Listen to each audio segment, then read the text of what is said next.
Hey, everybody, and welcome to Adapt or Perish, episode 106, Robert Louis Stevenson's Treasure Island. We appreciate everyone's patience with this one, but we hope it'll be worth the wait. We'll be setting sail in just a few moments, but first, our next episode. If you've been listening to this show for any length of time, you know that we didn't used to be as thorough as we try to be now, and some of our earliest episodes were pretty limited in terms of the number of adaptations we were willing to tackle. We've now revisited some of our earliest episodes like Anne of Green Gables, Little Women, and Pride and Prejudice. Now it's time for another. 4 years ago, we released episode 6 with a look at 5 versions of A Christmas Carol. 5. I'd argue that we picked the 5 most important ones, but my God, there's so many more out there. We'd like to think that even though we got a lot more comfortable with this than we were in episode 6, our opinions still stand, so we're looking at a bunch we left out. Our Christmas episode this year will be a look at 9 more Christmas carols, and we can't wait for you to unwrap it. That'll be out in 2 weeks on Tuesday, December 21st. If you have any comments, questions, or corrections about today's episode or any others that you'd like to hear on the show, remember to email adaptorperishcast@gmail.com. If you enjoy the show, we'd love it if you would share that with the world by leaving a rating and review wherever you listen to podcasts. We're also on Patreon at patreon.com/adaptcast. We've got a patron-only community and our bi-weekly bonus show, Adapt or Perish Plus, with episodes releasing every Tuesday between episodes of this show. We hope you check it out. Show notes from this and all other episodes can be found at adaptorperishcast.com. And with that, on with the show, Adapt or Perish, episode 106, Treasure Island.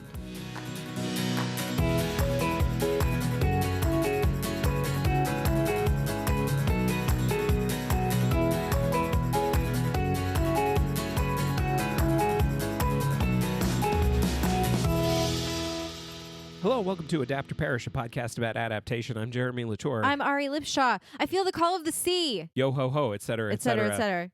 Why are you starting with banter? We don't have time for banter. Bring me rum. Okay, so we have so much to get through. No banter. Do you want to explain why we're a week late? It was Thanksgiving. It was Thanksgiving and Hanukkah. Yeah. And everyone, it was all the family. We hadn't seen, we're with family we hadn't seen in 2 years because of the panini. And we spent like 4 full days with them. Yeah. Including our boy had his first sleepover. I know. He fell out of the bed. It was the cutest thing in the whole He world. fell out of the bed. It was great. He's fine. He's fine. Anyway, all this stuff happened. He fell onto pillows that we had put there specifically in case he fell out of bed. We are a week late. And we are committed to doing this whole thing in one episode, because one of the things that we've done in the past is when we have an episode where we're looking at a lot of stuff, we just think, you know what, we'll split it in 2, and that way we can talk about everything, and we don't have to feel like we're rushing, and that's good. But here's the thing. I feel like it is not keeping in the spirit of Treasure Island to extend a discussion about Treasure Island longer than any particular movie about Treasure Island. It does not warrant it. I've heard the Song of the Sea. It calls me and I must go. Why is the rum gone? Et cetera, et cetera. That's a different movie. We didn't watch Shipwrecked. We were going to watch Shipwrecked just for fun, and we didn't do it. We didn't have time. But we have a lot to get through because we've got to talk about the book, and we're talking about 9 adaptations of it, plus like extra stuff too. Yeah. There's so much to get through. So much. All right. So that was 2 minutes. 2 minutes of banter. Oh my God. Oh my God. We gotta go. We gotta go. We gotta go. I never read Treasure Island before. Had you read Treasure Island before? No, I never seen anything but Muppet Treasure Island. The closest I ever got, can I say, the closest I ever got to reading Treasure Island was I read the novelization of the movie Shipwrecked. I think that's the closest. Not very close. No, it's really, that's not very close. That's my point. I honestly, honest to God, up until now, I must have seen the Disney version, the 1951. Yeah. I had never seen Muppet Treasure Island all the way through. I've watched a lot of it with you. Yeah. We tried to watch it at one point because it is, I believe. Okay, is it your favorite movie of all time? Maybe. Or is it Star Trek 4, the one with the whales? It just depends on my mood. Top 2 for sure. Yeah. I have said this before. I was scared to do this episode because I was worried that if I didn't love Muppet Treasure Island, that you would leave me, and maybe this would be the last episode of the show of all time. I mean, there's been a couple things like that before that it's been hit or miss. So we did it. We read the book. Yeah. We watched 9 versions. Blah blah blah blah blah. We're gonna get through all this stuff. I feel like we should spend a few minutes talking about the book. Okay. Do you want to do a back of the book, please, for the people who don't know Treasure Island? Yes, I or do. think, wait, You're telling me that the original text does not include Kermit nor Miss Piggy? No Muppets. Yep. Nope. Okay, shall I do this? Yes. One of the best-loved adventure stories ever written, Treasure Island's timeless tale of pirates, lost treasure maps, mutiny, and daring do has appealed to generations of readers ever since Robert Louis Stevenson penned it in 1881 with the claim, and I quote, "If this don't fetch the kids, why they have gone rotten since my day." I love that. I was excited to see that quote was on the back of the book because I have that quote separately. I have the full quote that I'd like to read. But more than just a children's classic, the novel is considered to be one of the greatest feats of storytelling in the English language, with characters such as the unforgettable Long John Silver becoming part of the cultural consciousness. It's true, there's a seafood restaurant called Long John Silver's. There is. Treasure Island is a coming-of-age story that will captivate both adults and children for as long as stories are told. I mean, yeah. That's a good back of the book. Yeah, it's like there's pirates in it. It's a story about pirates, for sure. Okay, I want to read that full quote because I just love it so much. If this don't fetch the kids why they have gone rotten since my day, will you be surprised to learn that it is about buccaneers? This is a letter he was writing to someone while he was still working on the book, as you'll see in a moment, that it begins in the Admiral Below public house on the Devon coast, that it's all about a map and a treasure and a mutiny and a derelict ship. It's quite silly and horrid fun, and what I want is the best book about buccaneers that can be had. It's great. It tells you everything you need. It is not always that we have an original text, and not only do we have an original text, we have this beautiful quote from the author saying, "This is how my text should be interpreted." The author declaring their intentions for the tone of the text. I have a question for you. Yeah. Does your experience echo mine? Here was my experience. Treasure Island is super fun, and I enjoyed it more than I expected. Yes, it was super fun and funny. So again, I had only seen Muppet Treasure Island, so I was surprised to find some of the funny parts in Muppet Treasure Island were taken directly from the book. Not the plot. Not the plot, but like some of the funny lines and funny situations were taken directly from the book and weren't, as I guess I had always assumed, inventions of the Muppet people. So, okay, do we want to do a quick plot? I mean, we have to do a quick plot at this point. Plot, yeah. Do you want to try to do this? Okay, I think I can try. Can we keep this energy up for the next 2 hours? No. We're in a rush. I think this is an energy that people are going to love to listen to for like an hour and a half or 2 hours. Hour and a half just if they're lucky. Just two people desperately rushing to get through 10 things so that they could go to bed. that's the energy. Listen, that's the energy we're bringing. Not unlike the energy of the pirates and the crew of the Hispaniola. Thank you. There we go.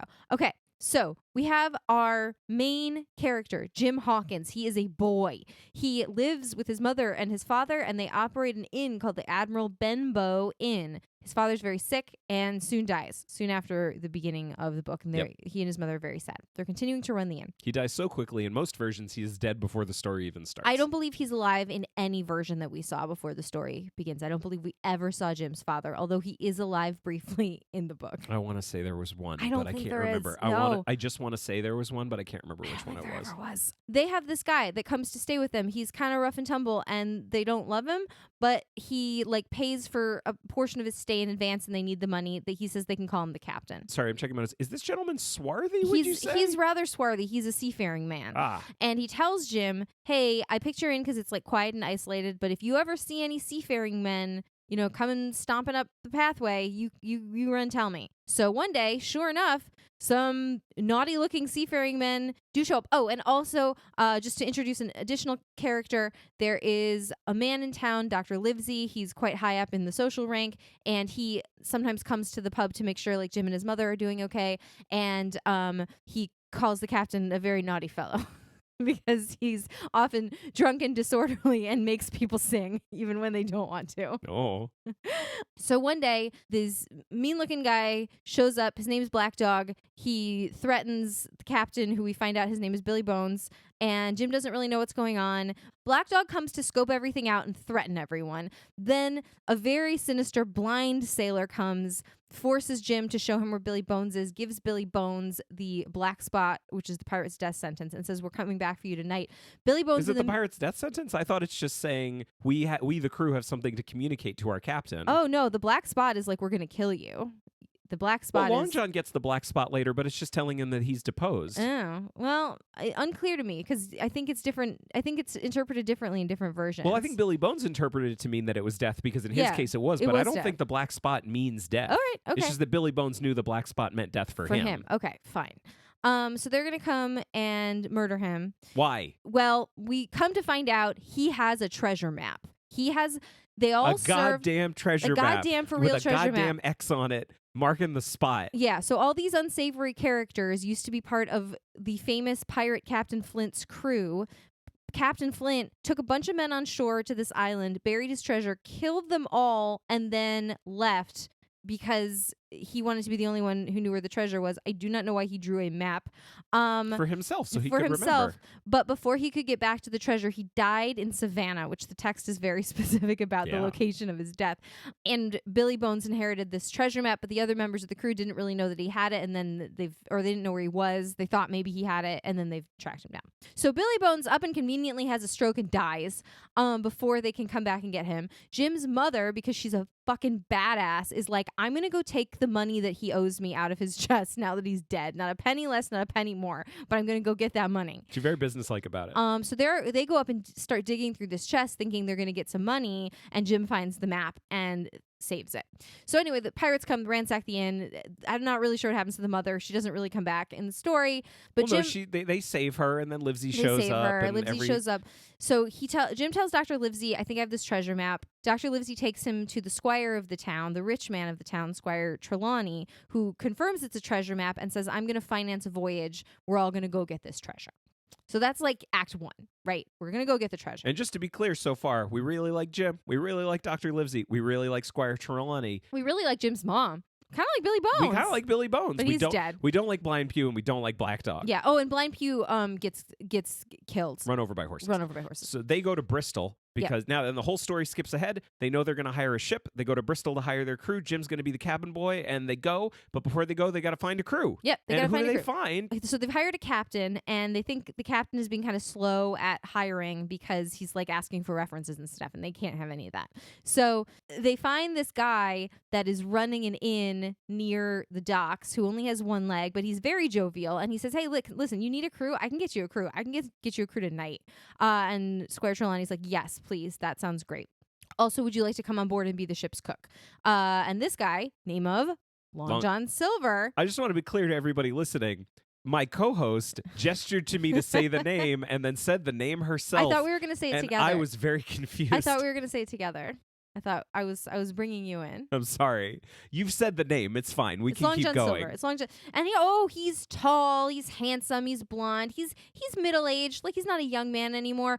I left something out. Billy Bones told Jim that he needed to be on the lookout for a seafaring man with one leg. Which I bet there's a lot of. I really think so, because as we all know from Barrett's Privateers, the main truck carried off both me legs. Barrett's Privateers, if you don't know it, go to the show notes it's right a now. Fucking bop. Because you're going to get a link to it, and it's one of the greatest songs ever written, and we can just move on. I'm just going to do like another 2-second sidebar. We've been so into sea shanties recently. Our kid really likes them, and so we've been singing sea shanties hither and yon. Like a motherfucker. Like a motherfucker. So we're going to get into sea shanties in a hot second when we talk about some of these versions. But like the whole last couple weeks has been nothing but the sea.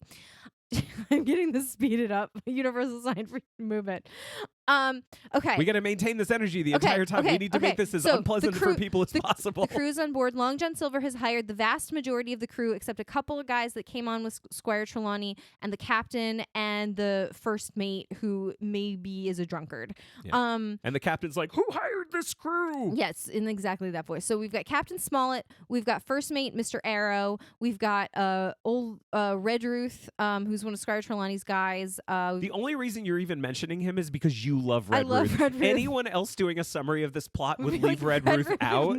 Why are you mentioning Redruth? Redruth is a very important character. No, he's not. Because he's my favorite line. Go my favorite line in the book. Okay, he's set to sea. Almost immediately it is apparent that something is not right. The crew's they're surly.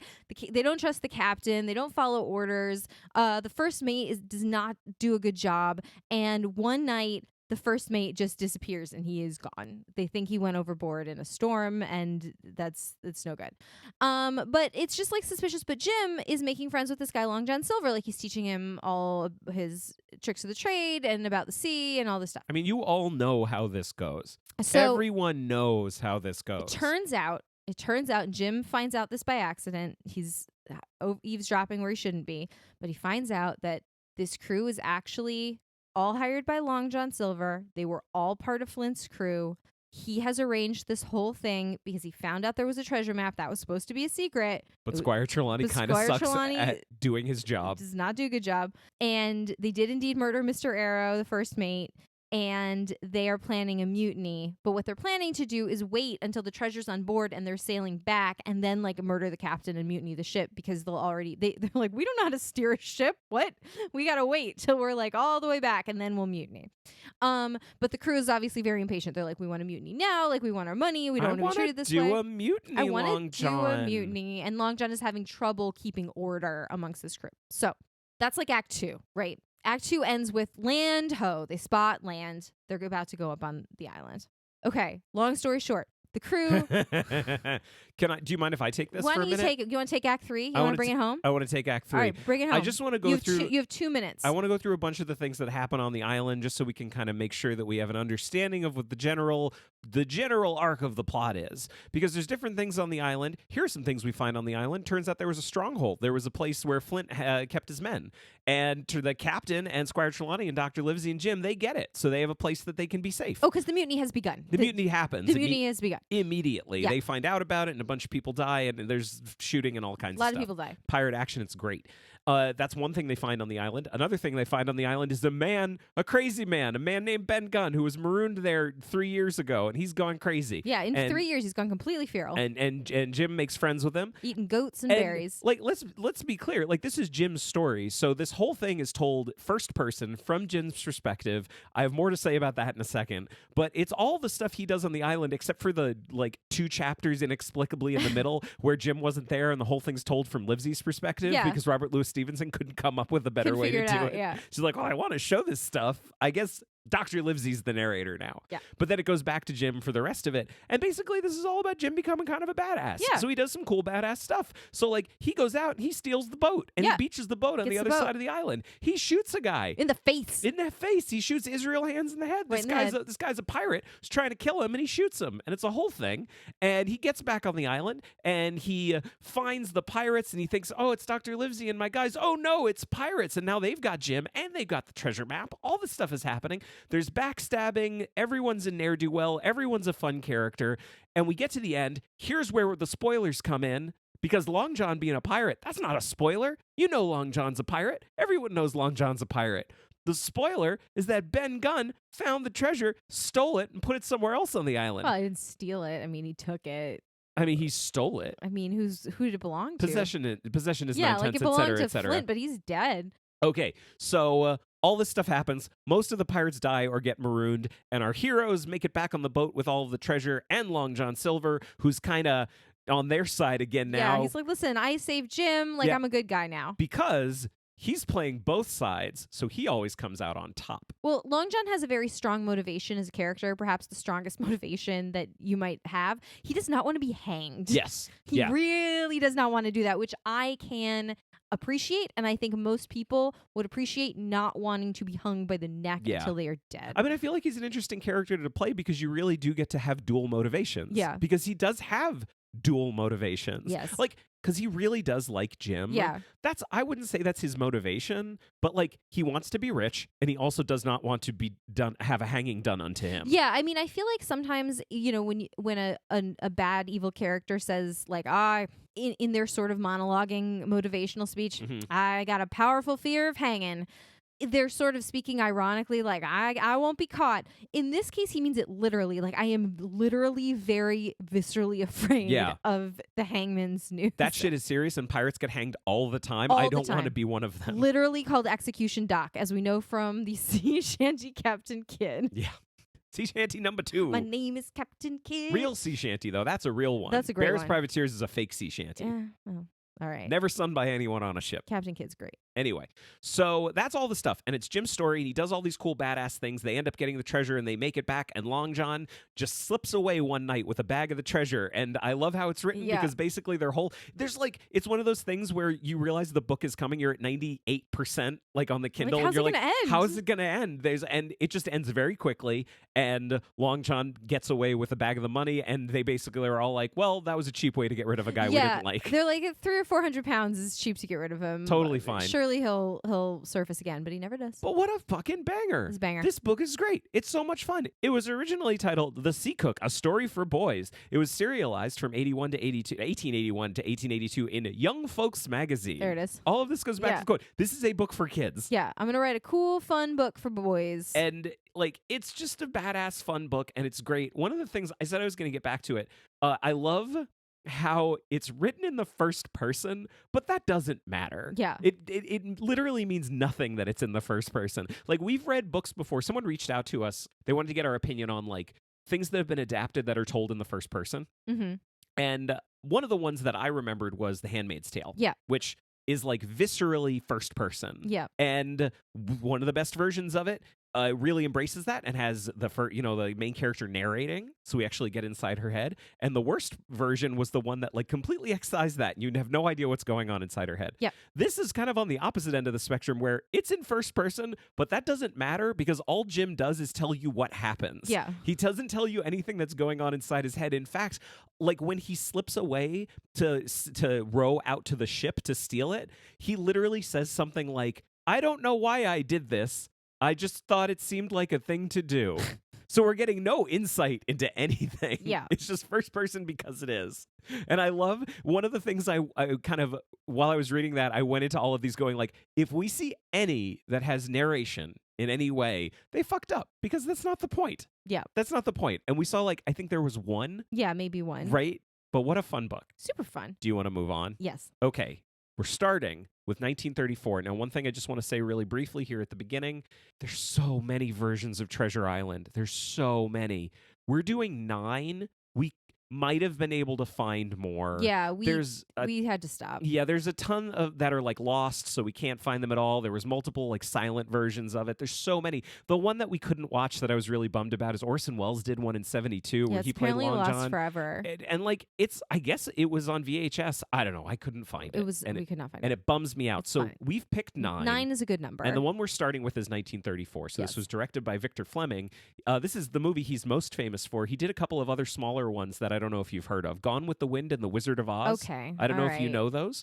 It was written by John Lee Mahan and John Howard Lawson, and it stars Wallace Beery as Long John Silver and Jackie Cooper as Jim Hawkins. Cooper, not Jackie Coogan. That was confusing for us. Yeah, well, it's confusing.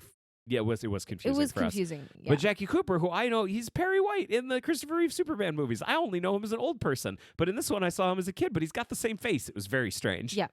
I did not do a good job. I'm gonna say note taking. For this version, so I think I'm gonna let you run with it, because the only thing I have written down is a quotation, which tickled me so. I believe it was Captain Smollett speaking. "What are you doing here in the poop?" It was a great line. What are you doing here in the poop? It plays differently in 2021 It's great. than I'm sure it did in 1934. It's pretty funny. I have a confession to make as well. What's that? I only have one note from this one. one. Oh no! Do you think we're gonna cover this very quickly? Here's the thing about this version. This version is fine. Yeah, and I don't mean to cut you off, but like I think part of it was like I didn't have anything to compare it to, and it was fine. Yeah. So it was just kind of like reading the book again, kind of summarized. Mm-hmm. You know, it wasn't like I didn't have a lot of versions to compare it to, like, oh, it did this better, it did this worse, which is sometimes the type of notes that I take. Yeah. And the other type of notes that I take are, this is really bad and this is why, but I didn't have anything like that. It was fine. Yeah. It was basically the book. Every single time I look at my notes, if I've taken a lot of notes, it's because I either loved it or hated it. Yeah. And this one, I had felt no particular way about. So what was your one note? My one note was I really love the scene where we're introduced to all the pirates at Long John Silver's inn. Oh, yeah. Because, like, they're not even trying to hide their eventual betrayal. Yeah, they're just like... Grrr. They're pirates and they're evil. And Long John is the bad guy from minute one. They're not... Like, I love that it's leaning into that, because the book, it's not this big third act reveal. Yeah. It is revealed almost immediately. Yeah. And I love that about it. I love that it's not trying to pull one over on the audience. Like, no, this is who the character is. He's a guy who lies a lot. Yeah. That's Long John. And he hired a bunch of pirates. And he is himself a pirate. Yeah. That's the point, and that's what makes it fun. So I feel like it got that. I thought, here's what I think it's worth talking about.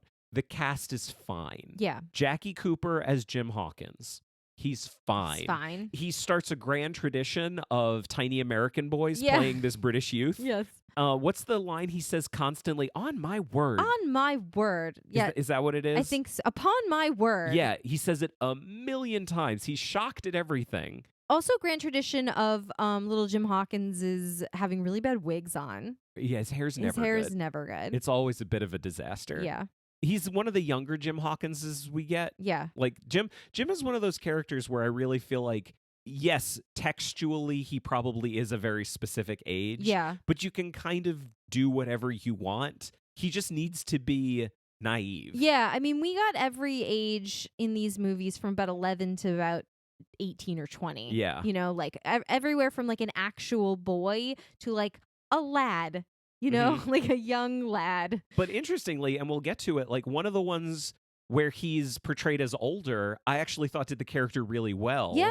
And another one where he's kind of around the same age did it really badly. Yeah. I thought. Yeah. And it just depends on the script. Okay. Yeah, we'll get into those. But like Wallace Beery, he was a really good Long John Silver. Yeah. He's one of those guys that like was born to play this part because he's not a leading man. No. He's gonna play a part like this. Whereas like other Long John Silvers we've watched are people who have done very varied roles. Like there are some Long John Silvers that are like, I mean, we watched one with Charlton Heston. Charlton Heston's like leading man. Charlton Heston, for whatever reason, apparently like if we made a list of all the actors it's and Una all the O'Connor and Charlton yeah, Heston. like we've covered Charlton Heston like 8 times. Yeah. It's a lot. How many more times is that than you wanted? Like so many more. Like 8 times? Like 8 times more. And we still have to do Ben-Hur. God damn it. Okay. He's going to show up all the time because he's Charlton Heston. I know. But anyway, what I'm saying is Charlton Heston is like, he was a leading man. And then in his later years was like, I want to play Long John Silver.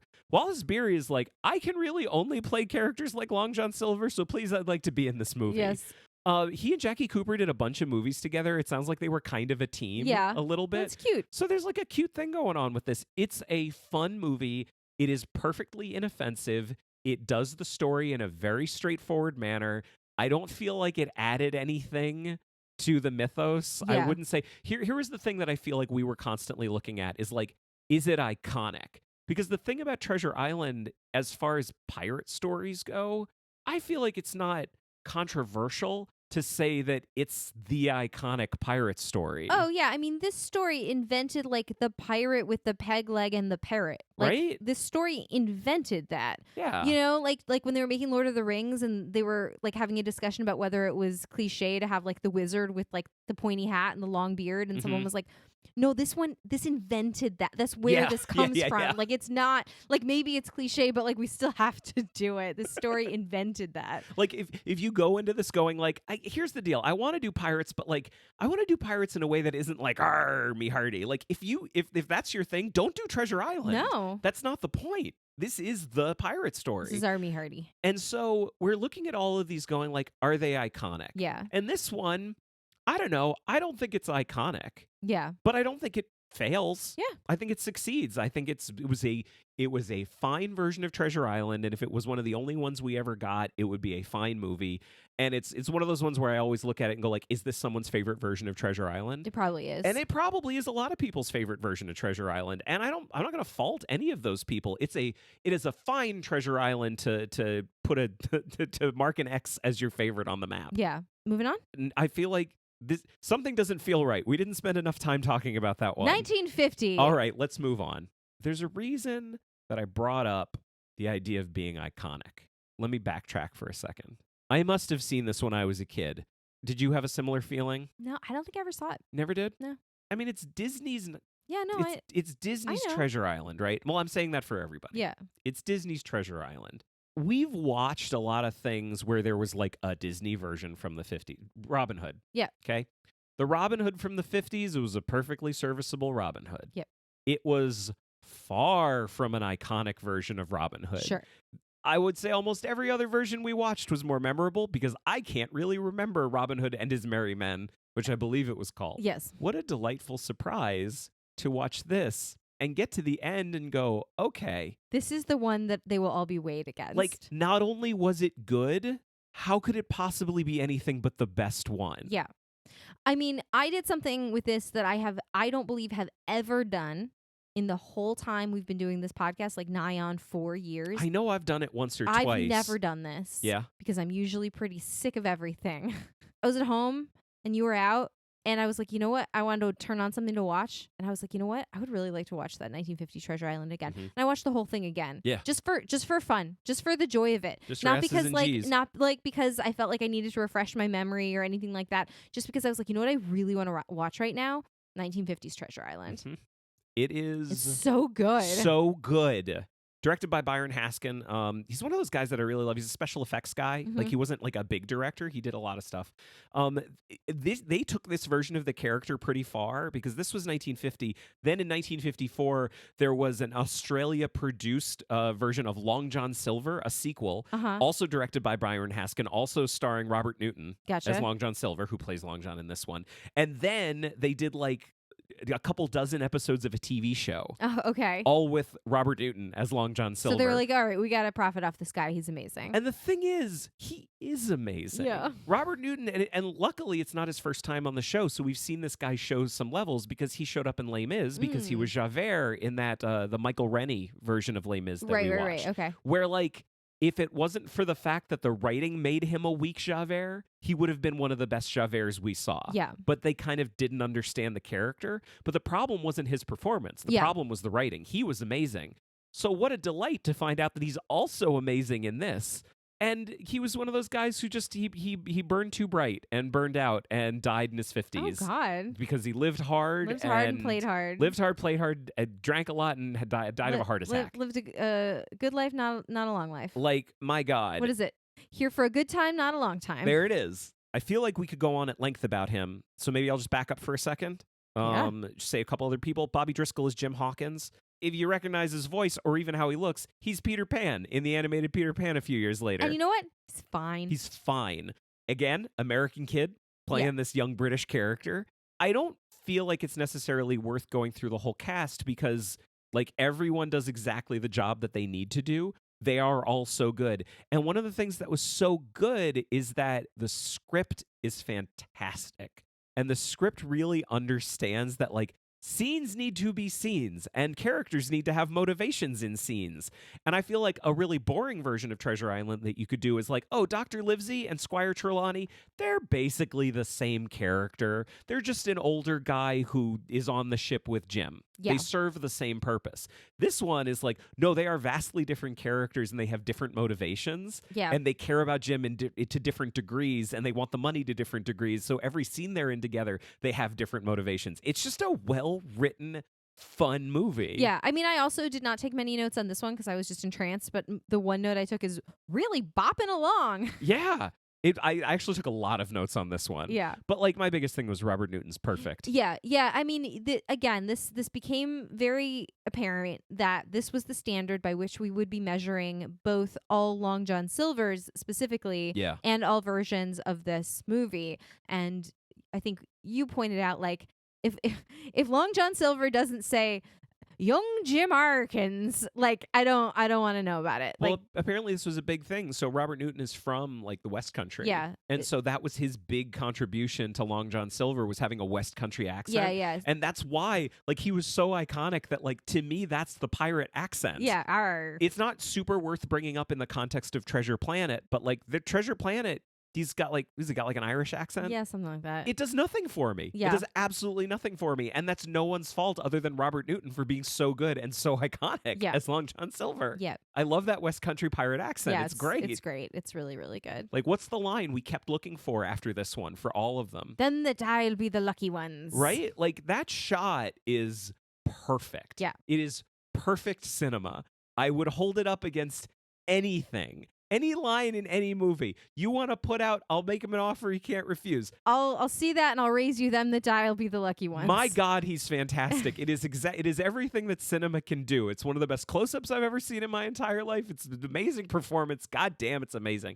And it turned into the thing where I think each of us had one line we were looking for in all of the versions. Yep, I'm going to talk about mine in a minute. I know. Mine was them that I'll be the lucky ones. Yeah. And, like, some versions didn't do it, which I felt was a miss. Yes. Some versions did it pretty well, which is good. Some versions did it badly. Yep. Some versions really tried to do it very differently. And, like, it might have worked in context, but like it just didn't work for me at a higher level. Yeah. Because this one was just so good. Yeah. One of my favorite things in it is like we're watching this and we're going like, it's a Disney movie, right? So Jim has captured the ship. Israel Hands, one of the pirates. It's done exactly as in the book. He's climbing up the mast to get Jim. Jim's reloading his guns. He's getting near the top. And in the book, the way it happens is Israel throws a knife at Jim, gets him through the shoulder, pins him to the mast, and in that moment, Jim shoots Israel in the face. Yeah, and Israel falls into the water. Dead. Dead. Okay. He does a die. And my thought in the moment was, well, it's still a Disney movie. That guy got shot in the face. Shot in the fucking face. Jim shot him in the fucking face in a Disney movie. One of the things I found out, this is a PG movie. Yeah. Apparently, you shoot people in the face in a PG movie? It was recut years later, and they cut out like 9 minutes of the movie to make it G-rated. Yeah. The version we saw has been like, it's the PG Restored. version. Yeah, because, again, can't emphasize enough. Guy gets shot in the fucking face. People die in this movie. Yeah. And it's great. Honestly, I think that's a good note to end on because I'm looking at all my notes and they're really all just more of the same. Yeah. The script is great and the performances are great.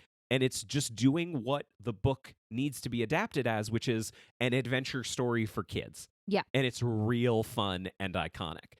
I'm willing to say this now. None of the versions that we watched ended up doing it for me the way this one did. Yeah. I don't want to speak for you. Yeah. Do you want to plant a flag and say that? Yeah, I think. Clearly, I do want to say. You know, I'm one that never really wants to commit myself to any position. I feel like that's the thing we don't do on our show very much. Yeah. But like number 2 out of 9. Yeah. I'm just gonna say, spoiler alert. We none like of them. Yeah. None of them were as good an adaptation of Treasure Island as this one was. Yeah, I mean, like a couple of them had Shockingly. things that we wanted to see that we were happy to see. Absolutely. But like as a piece, yeah, I would say this could not be beat. Yeah. It definitely wasn't beat by this next one in 1960. However, it's got some stuff going for it that's kind of fun. This was a winner on at least one front. Two maybe fronts. two. Yeah, Two fronts. fronts. Yeah. Okay, this was DuPont Show of the Month, 1960. It aired March 5th. It's one of those ones where, like, people who had studio contracts were forced to do TV versions of movies. We've watched them for the show before. In fact, the guy who directed this, Daniel Petrie, also did a version of Wuthering Heights, the Richard Burton, Rosemary Harris one that we watched. Oh, yeah. That was from DuPont Show of the Month. There you That was go. done, like, the year before or something like that. Written by Michael Dine. Hugh Griffith as Long John Silver. He's got a face for the ages. Yeah, he's got a weird thing going on. He's a hey, it's that guy. He's Yeah. been in a lot of stuff. Cool people, though. Boris Karloff was Billy Bones. Yep. Mhm. Michael Gauff, Alfred from the Batman movies, was Dr. Livesey. A lot of good people in it. Some other people that we'll get to. This was one of those ones that was a late edition because we found out it was on YouTube. Yeah, so we watched it kind of out of order, but it doesn't really matter. That's okay. I expected it to be kind of nothing. Yeah. Which some of these versions often are. And some pieces of it were kind of nothing. Oh, a lot of it is nothing. It's made for $5. It's all on a set. It's black and white. It's fuzzy.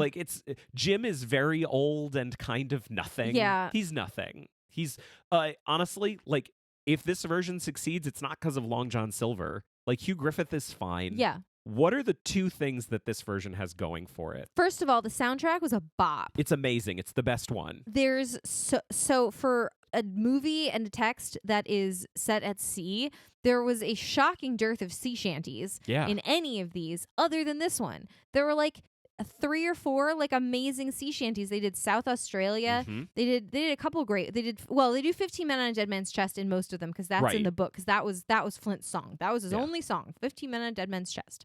This is going to sound so pretentious coming from talking about this DuPont Show of the Month. They contextualized the sea shanty 15 Men on a Dead Man's Chest in the context of this is but one of a number of different songs that sailors would sing at different times doing different things. Right? Because that's what sea shanties were. They were sung. They're work songs. They were sung to do different tasks. One was hauling the sails and one was the round, like pushing the capstan around and around, and one was bringing up the sails and one was taking down the sails and one was like a pulling song, pulling on the ropes. Who's in charge of the capstan? Is it the boatswain or the coxswain? Some of the pronunciations of there was also forecastle, and sometimes it was forecastle and sometimes it was forecastle. Sometimes they said forecastle. Yeah.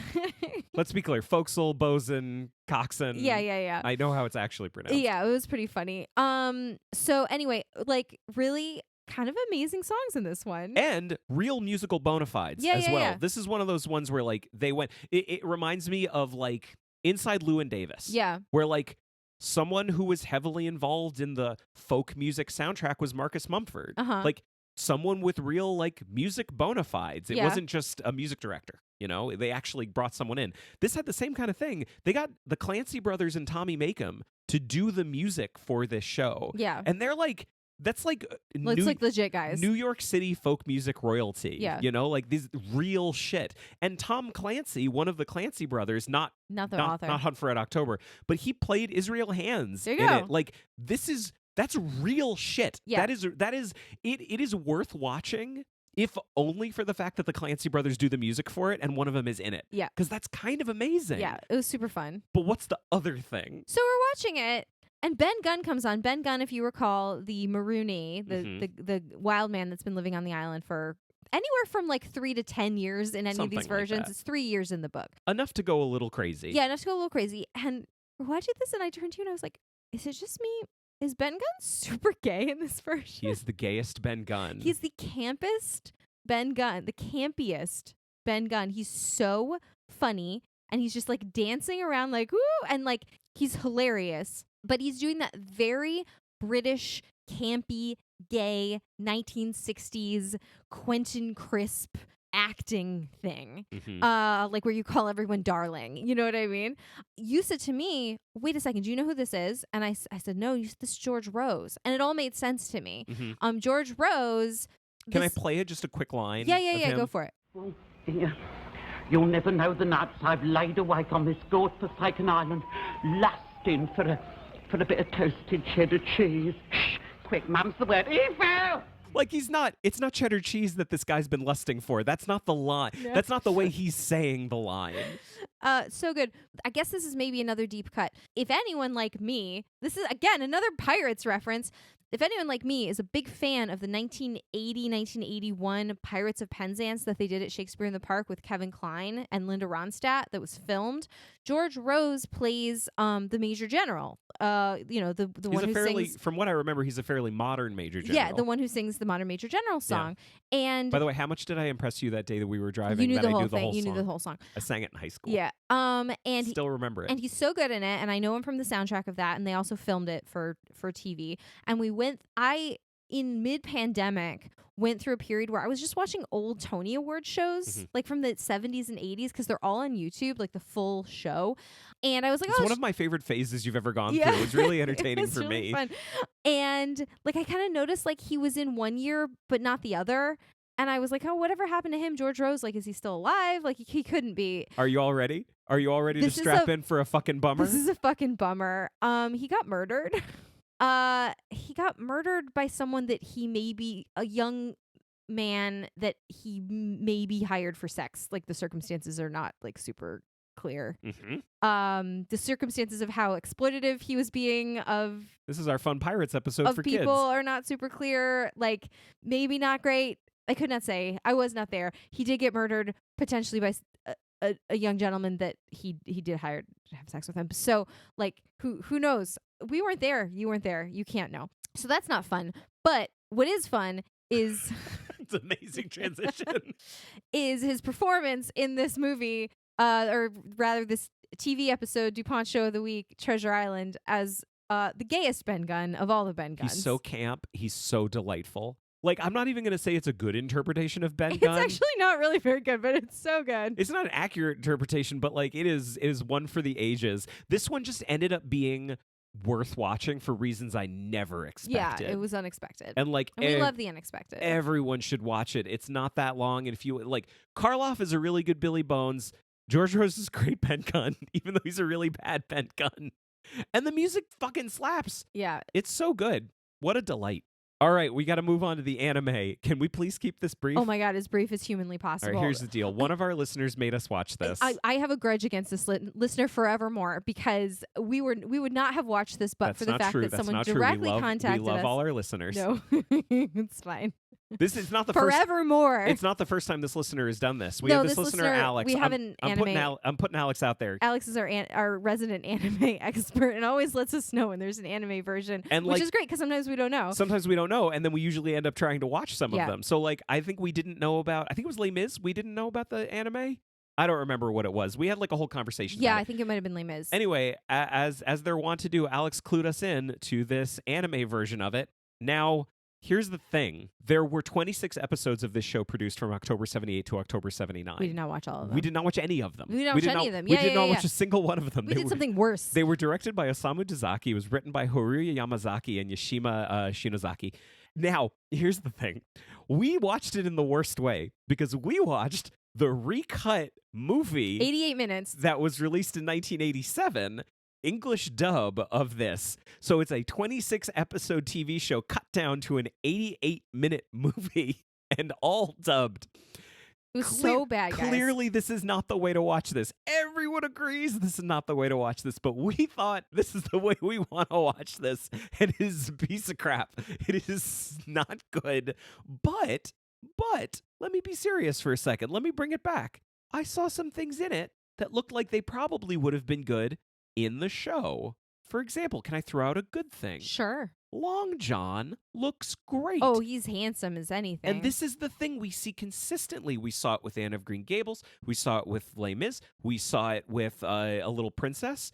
They keep going back to the source material. Yeah. Long John in this movie looks nothing like any version we saw of any live-action version. But he looks the way Long John is described in the book. Handsome as fuck. Like, he's tall and handsome with long blonde hair. Like, that's Long John. He looks just like that, and he's big, and he's beefy, and he's jovial, and, like... Got one leg. He's pretty great. He's got one leg. He hops around on that one leg lot. in a way that no human... Yeah. I mean, it's one of the most realistic one-legged Long Johns we've seen. Because some, they don't even try to hide the fact that the actor actually has two legs. We're going to get to that in a minute. We're going to get to that in a hot second. Okay. Let me look at my notes. Yes, okay, that was the only good thing about this. I think this might set the record for me taking a bunch of notes that I don't understand. Because I have like 5 notes that I don't know what any of them mean. Would you like to go through them? Let's trade off. Can I read you my first note? Yeah. Leopard cub? Sure. All right. I remember there was a leopard cub in it. Jim has a sidekick. It's a little leopard cub. Yep. Because they needed him to have a cute animal sidekick. I wrote, what is the music? Oh, no. So the music was... All the music were Japanese people singing sea shanties. Yes, but it was like very doleful. Well, hang on. No, the music is 2 things. Yeah. Because throughout, there's these Japanese sea shanties. Yeah. That are awesome. Yeah. And clearly, they didn't even try to dub them. Yeah. But the other music is like rock opera. Yeah. The score is like electric guitar, Queen-style rock opera. And it doesn't work at all. Yes. Like, I think that's what I was responding to because I do remember liking the Japanese. No, I remember saying I wish they had included the full song. Yeah. Because they were cool to listen to, but because this was so abbreviated, they only did like some little clips of the songs. One of my notes I'm looking at, I didn't understand it until now. Japanese sea shanty, why you stop? Yeah. I also wrote down what I believe is a quote. I don't know who says this. I think it might be Billy Bones. But I think I was just like, the translation and dubbing is a little clunky because I think at one point Billy Bones says the one-legged man is not the same, you see. No. That was later. I wrote that down too. Okay. So Billy Bones tells Jim about the one-legged man. So they go to Bristol and they see Long John and Jim's going to like Trelawney and Livesey and saying that. And I think Trelawney says to him, "Let me be clear, Jim, the one-legged man at the Spyglass Tavern is not the same one-legged man you already told us about." Yeah, that's and then exactly right. And then I wrote, "Oh, fuck you, movie. That's fucking bullshit. That is awful. It's a terrible goddamn dialogue." The dialogue is so bad. At one point, Long John Silver, I think, says howdy. I think at one point, Long John loses. He has a sword fight with someone, but he uses his crutch. Yeah. And the guy uses a sword, and his crutch breaks. Yeah. And then he says, "Oh, that's right. I had to use this to block his sword just now." And then he hops away merrily. It's really bad. Later, oh, that's a very dangerous... Oh, no, when they're on the island, he's talking to Jim, and he says, like, "That's a very dangerous bottomless swamp. That's a lie. It's just a freshwater spring." That's not how jokes work. Some say if the earth were made out of money, that many people would die just for a handful of mud if given the chance. How sad. What does that mean? What the fuck does that mean? It's really bad. News had spread of their return. Do you remember when news spread of their return? No. And there's all these photographs in newspapers of their return with all the treasure. How did the news? Because they hadn't arrived yet, and it was like news spread of their upcoming arrival. It's like, how did they know? They didn't have cameras. They didn't have phones. Like they didn't have emails. This is not a thing. And then, like the very end. So, two things I want to say before we move on. Do you have anything else for this one? There was Matrix fighting in it, also. There was some Matrix fighting in it. It's very like. The animation, I you know what? I tell a lie. There aren't two things I want to say. There's three things I want to say. I loved the design of it. I loved all the character designs. I thought it looked great. It was anime, but it didn't look like the other things that we had watched. It had like a different kind of style to it. Yeah. That I really dug. I thought it looked beautiful. Second thing is the whole movie ends with, and the whole show ends with, now it's the future. Yeah. And Jim is a young man. Yeah, I did not like this. And he's talking to his wife, and he says, I went to a town, and there was a man, and there was Long John. And like Captain Flint, because I don't think we ever said it, but his parrot's name is Captain Flint. Yeah, who's a girl. And like Captain Flint, we see her almost die. Because they're all old at this point. So we get like old Jim, old John. I hated it. Yeah. I hated old John's like, Captain Flint, I'm not ready to let you go. I would say I'm gonna plant my flag on this one. Don't watch this. Don't watch it. I mean, maybe watch the 26 episodes if you have it. If you have it in you and you want to, it's probably better. But like, this was not pleasant. That's clearly the way to do it. This was not the way to do it. And to be fair, Alex warned us that this was not good. Yeah. But we watched it anyway. We did anyway. Thanks, Alex. I'm so sorry that we're rushing through because we've gotten to the one that I know you wanted to talk about so badly. 1990, there was a television movie made. Now, I'm going to give it some background.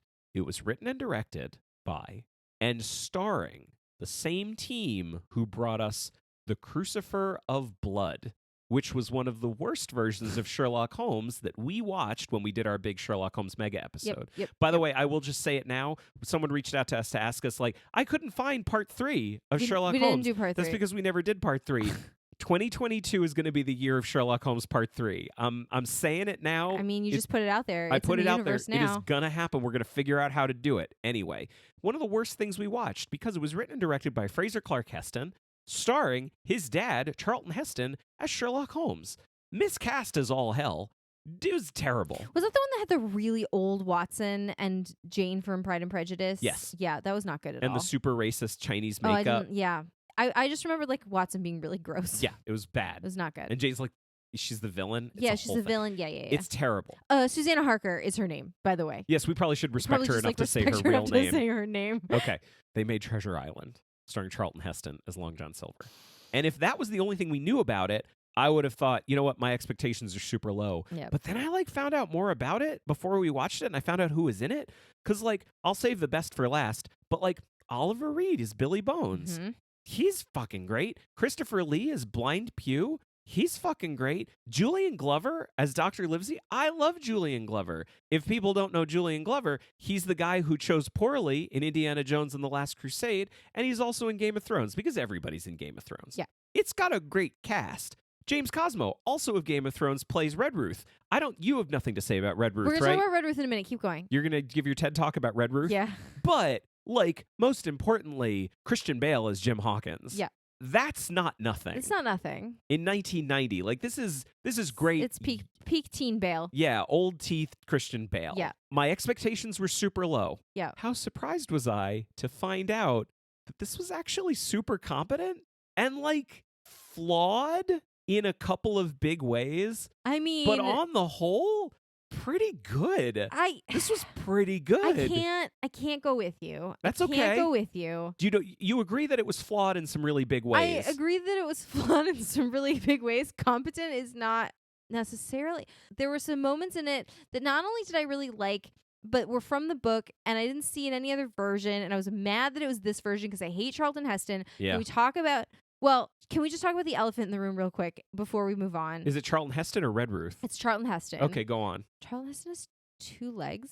Yeah, he's got 2 legs. Charlton Heston, the man. Yeah. The actor. The actor. Now deceased, R.I.P., had 2 legs, right? Two human legs. 2 human. Not everyone has 2 legs, but he did have 2. Both the same length as each other, roughly. We believe, as far as we know. Yeah. It's as I said to our kid the other day, because he's kind of obsessed with the number of feet people have. He's obsessed with the number of anything people have. Yeah, 2 eyes, 2 eyes, 2 feet. ears. Oscar has 4 feet, but Daddy has 2 feet. Oscar's a dog. Oscar's our dog. but if you've just started listening explained to the to show him, Oscar's Our Dog. because he was going through all the people that he knew and how they all had 2 feet. And I was like, I explained to him, like, not everyone has 2 feet. Like, some people don't, but most people do. Right. And like, not even, I'm going to go a step further with that. His right leg, it's at the bottom of it. A right foot. A right foot. And his left leg at the bottom of it. Left foot. Yeah. Perfectly working. We're still speaking of Charlton Heston. Yeah, we've seen him run around quite a bit in many of his movies. But he's playing a character who, by definition, by tradition, and is referred to many times as a one-legged man. Yes. But he had 2 legs in the movie. He had 2 legs the whole time. Like, okay, there is maybe 1 or 2 wide shots where his leg is like up. But where he's shot from the back that I think maybe they got a body double. There's who that had too. 1 leg. But I'm talking about like a long shot with Charlton Heston in it, and it's visibly Charlton Heston, and he's visibly got a crutch. The arm alternates. The side of his body that the crutch is on tends to alternate in the movie. Because the thing is, like, when you're missing a limb in particular, I believe, and our medical listeners can correct me. You want to have your crutch on the weak side to support your weak side, so you're stepping with the crutch like you would be stepping with the leg if the leg was there. If you don't, you're just going to walk in circles. Yeah, and then as you step with the other leg, with the sound leg, you lean on the crutch for support. I think Hugh Laurie famously always had his crutch in the wrong hand as House. He had his crutch on the same side as the weak leg, which you wouldn't do. You would have it on the opposite side. Oh, gotcha. But he committed to it. Yeah. Did he give himself a real limp? I think so. Yeah. Maybe I'm getting it the other way around. But I think you would have, if you're missing a limb, I think you would have your crutch on the side of the missing limb. Yes, of course, that's how it works. Yeah. And that is the way it traditionally works. That is the plausible way that it works. And that makes sense. Charlton Heston didn't give a shit. Yeah, he didn't give a shit. It was on either side, did not matter. Because I kept saying, because at first I was like, does he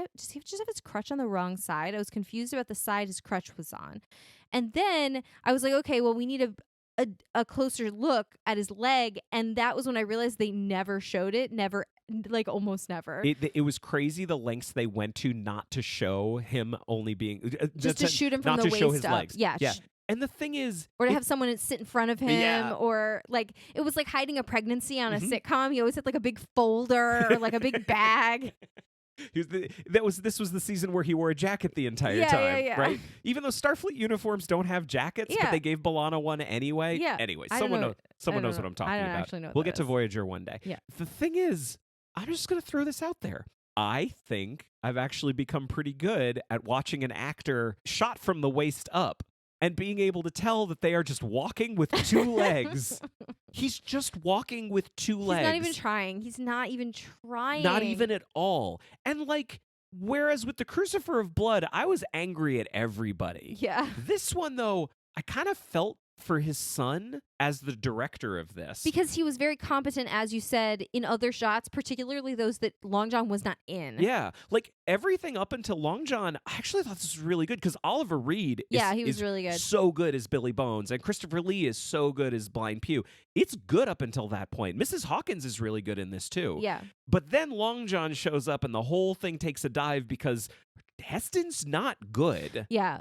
And apparently this was like famously one of his favorite roles he ever played, but like whatever. Of course it was. He had no taste. Doesn't matter. It doesn't matter. But I feel for Fraser Clark Heston because like, how do you direct your dad? It's got to be hard to direct your dad, and it's really got to be hard to direct your dad when he's Charlton Heston. Yeah. That's not an honest collaborative relationship. Yeah. Because this is not someone who is open to direction. Yeah. And he was never going to get a good performance out of him. But the difference with Crucifer of Blood is everything around the performance was also batshit. Yeah. This one was good around the performance. Yeah, there's a really fun scene which was genuinely suspenseful when the good guys are escaping the ship and they're on a little boat and the ship has been taken over by pirates and they're trying to get to the island. Strangely enough, Charlton Heston is not in this scene. Yeah. Where it's like suspenseful because they're firing the cannons from the ship like at the little boat, and the little boat's just trying to get to the island and get all their guys like onto the island and all their stuff and everything. And at one point you see who's firing the cannon, and it's Israel Hands. And one of the guys says, "Oh, Israel was Flint's gunner." Yeah. And I just love that line. It just sent like shivers down my spine. It's like, oh, this guy is evil and he's good at his job. That's not a combination that you want. Yeah. Israel was Flint's gunner. Israel is like competent. Yeah. Like the pirates aren't all exactly the same. Israel is really competent, which is why all the stuff between him and Jim is so good. Yeah. Can I talk about the thing I want to talk about? Yes, and then I have a couple more notes and then we can move on. There's a line that's from the book that I didn't even find. You pointed out to me how funny it was, and I went back and read it again, and I was like, this is the fucking funniest line in any book ever. So poor Tom Redruth, who is one of Trelawney's guys, who he brings along with him. He's like, hey, servant, do you want to be a sailor? And Redruth's like, oh, yes. Oh, I, sir. Yeah. In the fight, when they're trying to defend the little strongholds, Redruth gets shot, fatally shot. Yeah. And they're kind of taking stock, and they bring all the guys in, and he's lying there bleeding and everything. And Dr. Livesey's attending to him. And you pointed out to me the line in the book is poor Tom Redruth goes, "Be I going, doctor?" And the doctor's response is, "Yes, Tom, you're going home." It's great. And then he's like, "Could you say a prayer for me? It is the custom, you know." And it's just this like ridiculous, sad, funny scene. How many adaptations that we watched included the line, "Be I going, doctor?" Just this one. Just this one. Just this one. And it's good, It's too. so good. I mean, James Cosmo's great as Redruth. Right. And I in guess a thankless role. What I always love to see, and I talk about this a lot, is finding an adaptation where the screenwriter was clearly delighted by the same totally random, obscure turn of phrase that I was delighted by. Because it doesn't happen all the time, but it sometimes does. And it's like absolutely one of my favorite things where someone else in the universe, someone else's brain is like, that line's amazing. That has nothing to do with anything, but that's amazing, and I'm keeping it in the movie. It's great. I love it. It's delightful. Yeah, okay. That's all I had to say. I love B.I. Going Doctor. It wasn't in very many versions. It's a shame because it's good. Yeah. The script is good. I have like a couple of quibbles. One of them is with the fact that it includes Jim narrating. Yeah. I was so delighted by this in kind of the same way you were, but on the opposite end of the spectrum, because it absolutely proved my point that I had originally thought when I was reading the book, that if you've included the narration, you kind of fucked up. Yeah. Because the narration is pointless. It doesn't tell us anything. The narration in this is pointless. You could easily cut it and you wouldn't lose anything from the movie, because all it is Christian Bale telling you what's happening. Yes. And you see what's happening. Yeah. So it doesn't matter. Yeah. So that should have been cut. That's like my only big problem with the script. Yeah. Other than that, I think the script is really good. I wrote down dumb ending. I don't remember what the ending was. Did it end dumbly? I mean, it ended on Charlton Heston sailing off. Oh, yeah. He was like sailing off by himself. I guess I thought that was dumb. Which like they've done in other versions, but because it ends on Charlton Heston, we didn't like it because we didn't like Charlton Heston. Well, it made him look this. like the hero, and he wasn't. Exactly. Yeah. I'll say a couple things that I thought were good. Clive Wood as Captain Smollett. He is my favorite Captain Smollett in any version that we watched. I think I might agree with you. He's the one with the really cool voice. Yeah. Like almost like a Tim Curry sounding voice. Yeah. I really did like him. So good. Like literally, he's the reason that anyone should watch this. Yeah. He's the thing that makes it worth watching, Captain even though Smollett there's great people is in a really good, really fun character. Yeah. Like he's really noble and good at his. He's like my favorite kind of character. As we know, he's like moral and good at his job. Yeah. Half my notes are about how Charlton Heston's just walking. Yeah. And apparently it doesn't matter. This is good. It wasn't great because Charlton Heston is not good. Yeah. But like, it's good. I enjoyed it. Oh, and one last little thing I want to say about it that I thought was the thing that I thought was super cute that I didn't know about. Julian Glover plays Dr. Livesey. And Mrs. Hawkins is played by an actress named Isla Blair. They're married. Well, that's They're nice. actually a couple, and they've been married for years. Oh, that's very sweet. And I didn't know, because I mentioned he was the guy who chose poorly in Indiana Jones and the Last Crusade. You see that character's wife in that movie for one scene. Yeah. It's her. Oh. They play a married couple in Indiana Jones and the Last Crusade. That's nice. I think it's adorable, and this is worth watching. Oh, man, it's hard to get away from the Charlton Heston of it really all, bad. but it's worth watching. We've got 3 more to go. I know. We're doing really good. We're doing great. We're doing great. This is really fantastic. Yeah. I really feel like we're getting into this a little bit. I do have about 10 minutes more to do on the Charlton Heston version. No, you don't. I'm kidding. Let's move on to 1996. Muppet Treasure Island. It's very good. I'm glad we watched it. Moving on to 1999, there was another movie made. That was Jack Palance. Jeremy wants you to know that he's got a bone to pick with Muppet Treasure Island. A minor bone. He liked it. He's not saying he didn't like it, but No, he's I got liked it's a bone. I really liked it. Did you have a bone? Should I do my TED Talk first, or do you want to talk about why you fucking love this movie? Because I think arguably that's way more important. I think you should do your TED Talk. Go ahead. No, go. Okay, let me give some background on it. 1996, directed by Brian Henson. A lot of the same people who obviously did Muppet Christmas Carol, which we love and was one of the first episodes we did on the best show. movies of all time. I'm super excited that we're doing Christmas Carol Part 2 in a little bit. It's going to be great. We got to start watching those. Okay, it's still my favorite version of Christmas Carol. Directed by Brian Henson, written by Jerry Jewell, who also wrote Muppet Christmas Carol. Obviously, all the same people are in it. Same kind of thing. Getting the gang back together, and it's the Henson Company.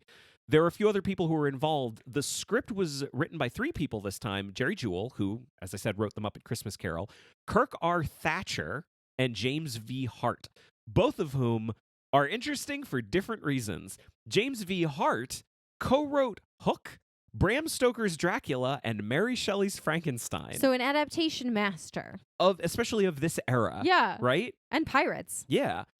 Kirk R. Thatcher, way more fun because how great is I feel like you're not as delighted by this as I am, but he's the punk on the bus from Star Trek 4, the one with the whales. He's the one that Spock does the nerve pinch on. He not only played the punk on the bus, he wrote the song that the punk on the bus is listening to. Right, that's what I always heard, that the guy that wrote the song, they got to be in the movie as the punk on the bus. Your 2 favorite movies of all time. Like, if you meet this guy, they have this connection. You can say to him, like, I just need you to know my 2 favorite movies of all time are Muppet Treasure Island and Star Trek 4, the one with the whales. Is he living? Yeah, he's living. Okay. Yeah, he was in Spider-Man: Homecoming. I mean, he was called Punk on Street, which was a callback to him being in Star Trek 4. I feel like he's not so very famous that I couldn't just write to him and tell him that and be like, "Hey, I'm sure he can we listens. have like some kind of correspondence?" He listens. You think he listens? Yeah. We can I say this? What? We have a famous listener. Do we? He liked. We don't know if he listens, but he liked us on Facebook. He did like us on Facebook. It was really exciting for us. And anyway, I don't want to say it. You don't want to say who it is? I don't want to say who it is. Okay, I want to move on because it okay. was really exciting for me and it was really cool. Anyway, if you want to know, email us and I'll tell you. Yeah. So, okay, good people made it. It's all the same people. Brian Henson was Kermit. It's got some good live action people. Oh, the music is Hans Zimmer, and like it's the music from the Pirates of the Caribbean movies. Yeah, why not? Like, why the heck not? He just copies himself, and this is the same stuff. But this was before that, so arguably he copied saying. himself when he did Pirates of the Caribbean. He copied Muppet Treasure Island. No, that's what I'm saying. Yeah. Like he copied Pirates of the Caribbean was copying Gladiator, which was copying Muppet Treasure Island. Yeah. Billy Connolly's Billy Bones. Now tell me true. Yeah. Was there a Billy Bones you liked better than Billy Connolly? Several. I really enjoyed him. He's top 3. All right. Top 3. I loved Oliver Reed. That's fair. As Billy Bones. Loved him. I thought he was so good. He's actually he is to me the most Billy Connolly to me is the most book accurate Billy Bones. Yeah. Well, he's very funny in the book. Very funny in the book. He's very funny in this. Tim Curry is Long John Silver. I have nothing bad to say about the man. He's great, and I loved him in this as much as I love him in anything. Yeah. I guess I now can I do my quick little TED Talk? I've asked you to. Okay, I'm so sorry. I have 2 criticisms of this movie. One, I don't think Kevin Bishop is great as Jim Hawkins. I mean, like famously. And I'm not trying to dunk on a kid. He's got a bad wig too. It's a bad wig, and like their choices with the songs. Well, yeah. He's got a very high voice. Well, he's a boy soprano. Yeah, like it just doesn't. It's not whether it's good or bad. I just think it doesn't really work as well as it could. The sound of a boy soprano. Like, it's a very particular sound, and it's sort of an old-fashioned sound that you might expect to hear, like, singing, like, church carols. Yes. But I don't know that you'd expect to hear it singing Muppet songs. Yeah, I like Muppet Pirate songs. Muppet Pirate songs. Because the songs slap. The songs are great. I can't help but compare it to Muppet Christmas Carol in so many different ways. And, like, the music, I think, compares pretty favorably to Muppet Christmas Carol. Yeah. I don't think the script compares as favorably for reasons that I'll get into. Okay. But, like, my big beefs are... Kevin Bishop's not amazing, which is a very minor beef. And my next beef up, I wish it had been as important to them adapting this to be faithful to the source material as it had been when they were doing Muppet Christmas Carol. Mm-hmm. Because this is one of the least faithful versions that we saw. Yeah. Which was weird because Muppet Christmas Carol was Super weirdly faithful. like the most faithful version that we saw, despite the fact that it had Muppets. So you can't just say like, well, of course it's not faithful. It had Muppets. Yeah. Like you can't say that. Like the plot is totally different. Yeah. And it's more different than any other version. And like, I really like the plot of Treasure Island. I like the way the plot progresses. I like the double crosses. I like the surprises. So it bummed me out a little bit that it didn't have a lot of that stuff. Yeah. I mean, it was reasonably accurate. leading up to getting on the island. Yes. It's like everything after they got to the island, almost everything was different. Like Yes. it didn't have all the fighting, which, I mean, I guess maybe that's the issue, right? Like you can't, it's pretty bloody. Yeah. And I just wonder if they couldn't figure out how to make it work with the number of murders that are in the book. And so they just kind of decided to make it fun, have them sing a funny pirate song. Yeah. And have Ben Gunn be Benjamina Gunn, Miss Piggy, the leader of the pigs on the island. Like, because none of that's in there. Because of course it's not, but like all of Act 3 is the two factions basically fighting and murdering and having a truce and having a conversation and then fighting again and then having a truce and having another conversation while searching for the treasure all on the island. And they like find out that there's the treasure's not where they thought it was, but that happens in the third act. Yeah. In this one, it happens like immediately once they get on the island. Yeah. Everything's moved around. And then they do find it. Because she does have it. And that part's all very different. And I just wonder if they couldn't figure out how to make the violence work with Muppets. That's my only thought. Like, I feel like any adaptation we look at, we always judge it on whether it's a good adaptation, and then we also judge it on whether it's good. Right? Because it can be good without being a good adaptation, and vice versa. This is one of those ones where we have to judge it in 3 levels. Yeah. Because we can judge it on whether it's a good adaptation, whether it's a good movie, and whether it's a good Muppet movie. Yes. I would argue that it is a good movie. Yeah. That is not a particularly good adaptation of Treasure Island, and also isn't a particularly good Muppet movie. See, there I disagree. There we differ. And here's why. I strongly disagree with the casting choices of the Muppets. I have never been more serious about anything I've ever said on the show. And we've talked about some serious shit on this show. They make some choices that I do not like. For example, I think Kermit is miscast because they cast him as Captain Smollett. A noble, moral character, good at his job. Right? Who is Sam the Eagle. They turn Mr. Arrow, like the way Sam the Eagle plays Mr. Arrow is the way Captain Smollett should be played. Right? Kermit should be Dr. Livesey. Yeah. And instead, Dr. Bunsen Honeydew is Dr. Livesey, and he becomes an incredibly minor character. Yeah, Dr. Livesey's not a major character. I mean, I guess that's what it is. Like I don't know if they wrote the script and then cast the Muppets, or if they wrote the script with the cast already predetermined. Yeah. It's one of two things, right? It's like, okay, Kermit's the main character. Who's the main character? Obviously, Dr. Smollett. We write the role for Kermit. Captain Smollett. Or B, we've written the script, now we have to cast the Muppets. Well, of course, Kermit can't be Dr. Livesey because that's not a very big role, right? It's either of those things could potentially have happened. Yeah. So, like, my pitch would be Kermit is Dr. Livesey, and it's not just recasting, it's rewriting. Yeah. Because not only is Kermit Dr. Livesey, but also Dr. Livesey needs to be more like he is in the book, and you have him from the beginning. Because to me, like, the two relationships in the book that are the most fun are the relationship between Jim and Long John, and the relationship between Jim and Dr. Livesey. Yeah. And thematically it works because you have this kid being torn like between the two opposite characters, this very like moral but empathetic character. Because Captain Smollett is really moral, but he's not very empathetic. He's not very identifiable, nice. Yeah. Right? Like, that's not his thing. He's fun, but he's not like this emotional character. Sure. And you have Long John, who is the bad guy, and Jim is being torn between the two of them. So I would love it if that had been him being torn between Kermit and Tim Curry. Right. But that's not really how they do it, because he ends up not really having that much of a relationship with Captain Smollett. Yeah. I do think a lot of the casting is great. Like, I think Fozzie is amazing as Squire Trelawney. Perfect. That's inspired perfect. casting. That's inspired casting. It's fantastic. I love having Jim have Gonzo and Rizzo as his two friends. I think that really works. But I think Dr. Livesey should have been in it from the beginning, and Kermit and Jim should have been a really core relationship. Yeah. The way that because he has a great Long chemistry. John and Jim He is. actually, this kid actor, despite the singing not being great, like, I think he and Tim Curry actually have some great chemistry together. And again, my criticism of this Jim is not that he isn't good, it's that he isn't great. Yeah. He's good.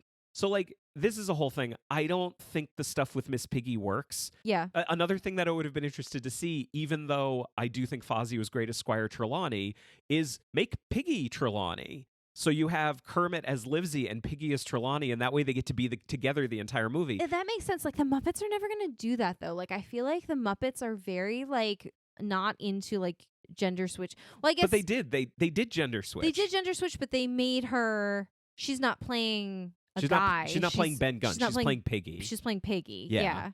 I strongly believe that Kermit was miscast in this movie, and that the script messed up by making Dr. Livesey such a small character. Serious as a fart. Yeah. Are you done? I'm done. That concludes my TED Talk. This is one of my favorite movies of all time.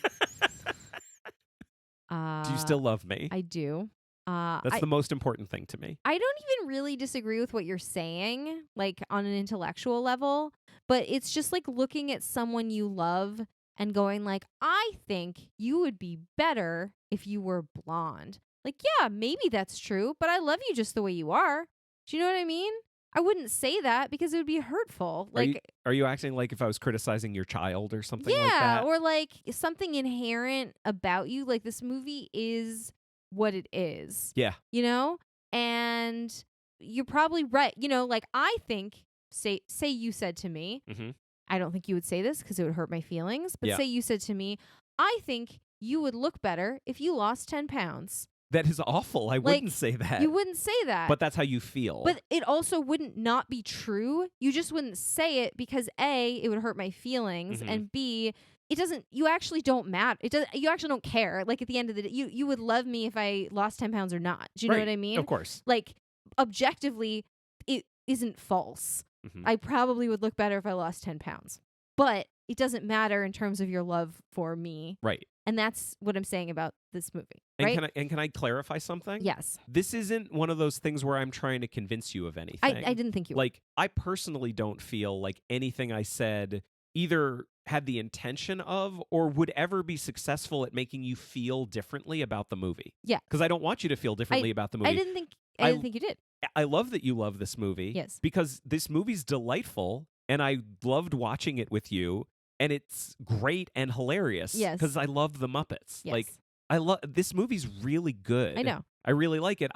Because I love the Muppets so much. I understand. And because I ended up loving Treasure Island so much, I have some criticism. I understand. Clueless Morgan's my favorite character in the movie. Very He's good. So good. Well, I was so excited when I read the book and was like, oh, there actually is a pirate named Morgan. That's so cool. That's so cool. I'm so excited by that. It was really like a source of delight for me, having only been exposed to this story via this movie, as opposed to having read the book or seen any of the other movies. Yeah. As I read the book, and I think I said this a little bit at the beginning of the show, like as I read through the book, finding the places that were the same in the Muppet movie and the places that were different. Like I knew stuff was different, like the whole stuff with all the battling and fighting on the island. Obviously, I didn't know about any of that. I did know that Ben Gunn was a male character named Ben Gunn. I wasn't surprised to find it wasn't Benjamina Gunn who had a previous relationship with Smollett, the captain, and they're going to get back together. Like I knew that was made up for the Muppet, the Muppet version.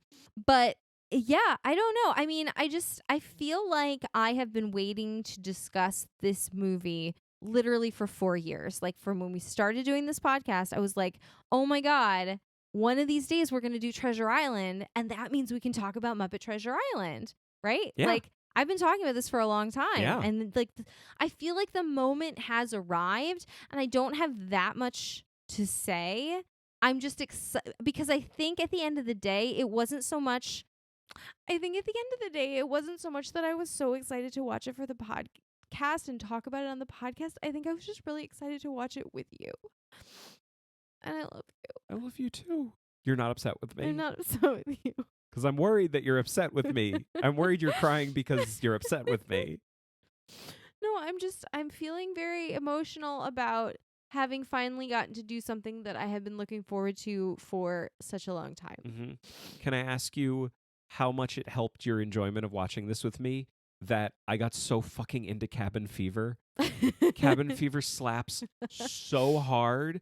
It is the funniest thing in this entire movie is when the sailor just starts waving his arms around out of nowhere, just going, I got cabin fever. It's the funniest thing I've ever seen. Like it's a Muppet movie, and I love the Muppets. I'm glad we watched it together. Yeah, let's move on. Okay. Can we talk about some dumb shit? Let's talk about some dumb shit. Okay, We're both crying. All right, let's move on to one that like I kind of had high hopes for. It was another one of those late editions. And like it became apparent immediately that it was not going to be what I hoped it would. It was not even promising, even a little from the beginning. It was instantly bad and got worse. It's the worst one, right? Oh, yeah. Like, this is the worst one. Yeah, and I say that as someone who hates Charlton Heston. This was so bad. Okay, in 1989, there was a movie. Like, it feels in every way like a TV movie, but best as I can tell, it actually had the theatrical release. Yeah. Okay, Jack Palance is Long John Silver. It was written and directed by Peter Rowe. All these people are in it, none of whom are worth talking about. Patrick Bergen plays Billy Bones. He was a Robin Hood in a good one that we watched. That was actually kind of surprising. That was with Uma Thurman in it. Yeah. It was good. And Blind Pew is Cody Palance, who is Jack Palance. He was okay. He was not good. He was okay. He was not good. I'm gonna put it out there. He was not good. All right. We get a whole flashback in this one. We get to see. It turns out Billy Bones is the reason why Long John has one leg. Yeah, that actually was fun. Yep. We got to see how Blind Pew was blinded. Yep. And how Long John lost his leg. And how Billy Bones got his scar. Yeah. Like all those things happened at one time. I just wrote down, Billy Bones cut off his leg. This one is a bummer in so many ways. What are your notes like on this one? How many notes or what are the notes? How many are there and what is the tenor? What is that? Few and bad? Do you want me to just read these? Read these. He's real old. Are you talking about Jack Palance? Yes. He's incredibly old. His grandma just died. Yeah, it's kind of fucked up. Yeah. Like it's not his mom, it's his grandma. Yeah. And she just dies. She's not been well. Yeah. And then like they have this scare with the pirates and it kills her right out. And she's lying on the cart like outside the inn. Well, they have like a whole escape from all the pirates who are attacking and Jim manages to get her out and then she dies after everything. And then Dr. Living's like, "Come, lad, we must go find out what's going on with this treasure map." And he's like, "Okay." And he just like leaves her lying there. She's just died. Yes, that is some weak sauce. I wrote extended chase scene. Oh, when they're in the town, when they're in Bristol, there's this like crazy chase scene like through the streets. Black and like Dog. He maybe murders him. Apparently he killed Black Dog. Yeah, because later they refer to like there's the boy that killed Black Dog. Yeah, it is I'm saying this conservatively. It is a 27-minute long chase scene through the streets of Bristol where Black Dog is chasing Jim, but Jim is chasing Black. But Black he like Dog Home Alones him in the street. It's like a total like slapstick thing. The tone of this movie is all over the place because it is at times the darkest and most violent version that we watched, but also the way people fall, you almost expect to hear like whistles and spring noises and stuff like that. Like it is tonally terrible. Yeah. It is no idea what it's doing. But yeah, the Black Dog scene goes on for a very, very long time, and then he falls in the ocean off the pier, and we're given to understand later that this killed him. He died from this. He did kill him. And then the last thing I wrote down was a quote. "He's become chummy with the lad," and I wrote down, "No, he hasn't." Are you talking about Long John? Yeah, they have no relationship. They have no relationship whatsoever. Except, can we kind of spoil the end for a minute? Because the end is so fucked up. It's so weird and bizarre. Hang on. I want to talk about a couple of things before we get there. Okay. Because none of them are as good as the end. In terms of how bad they are.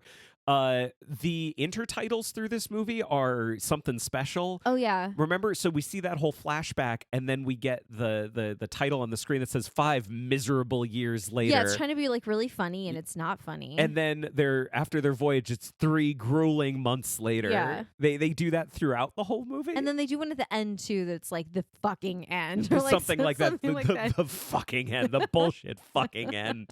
It's really that's really not good.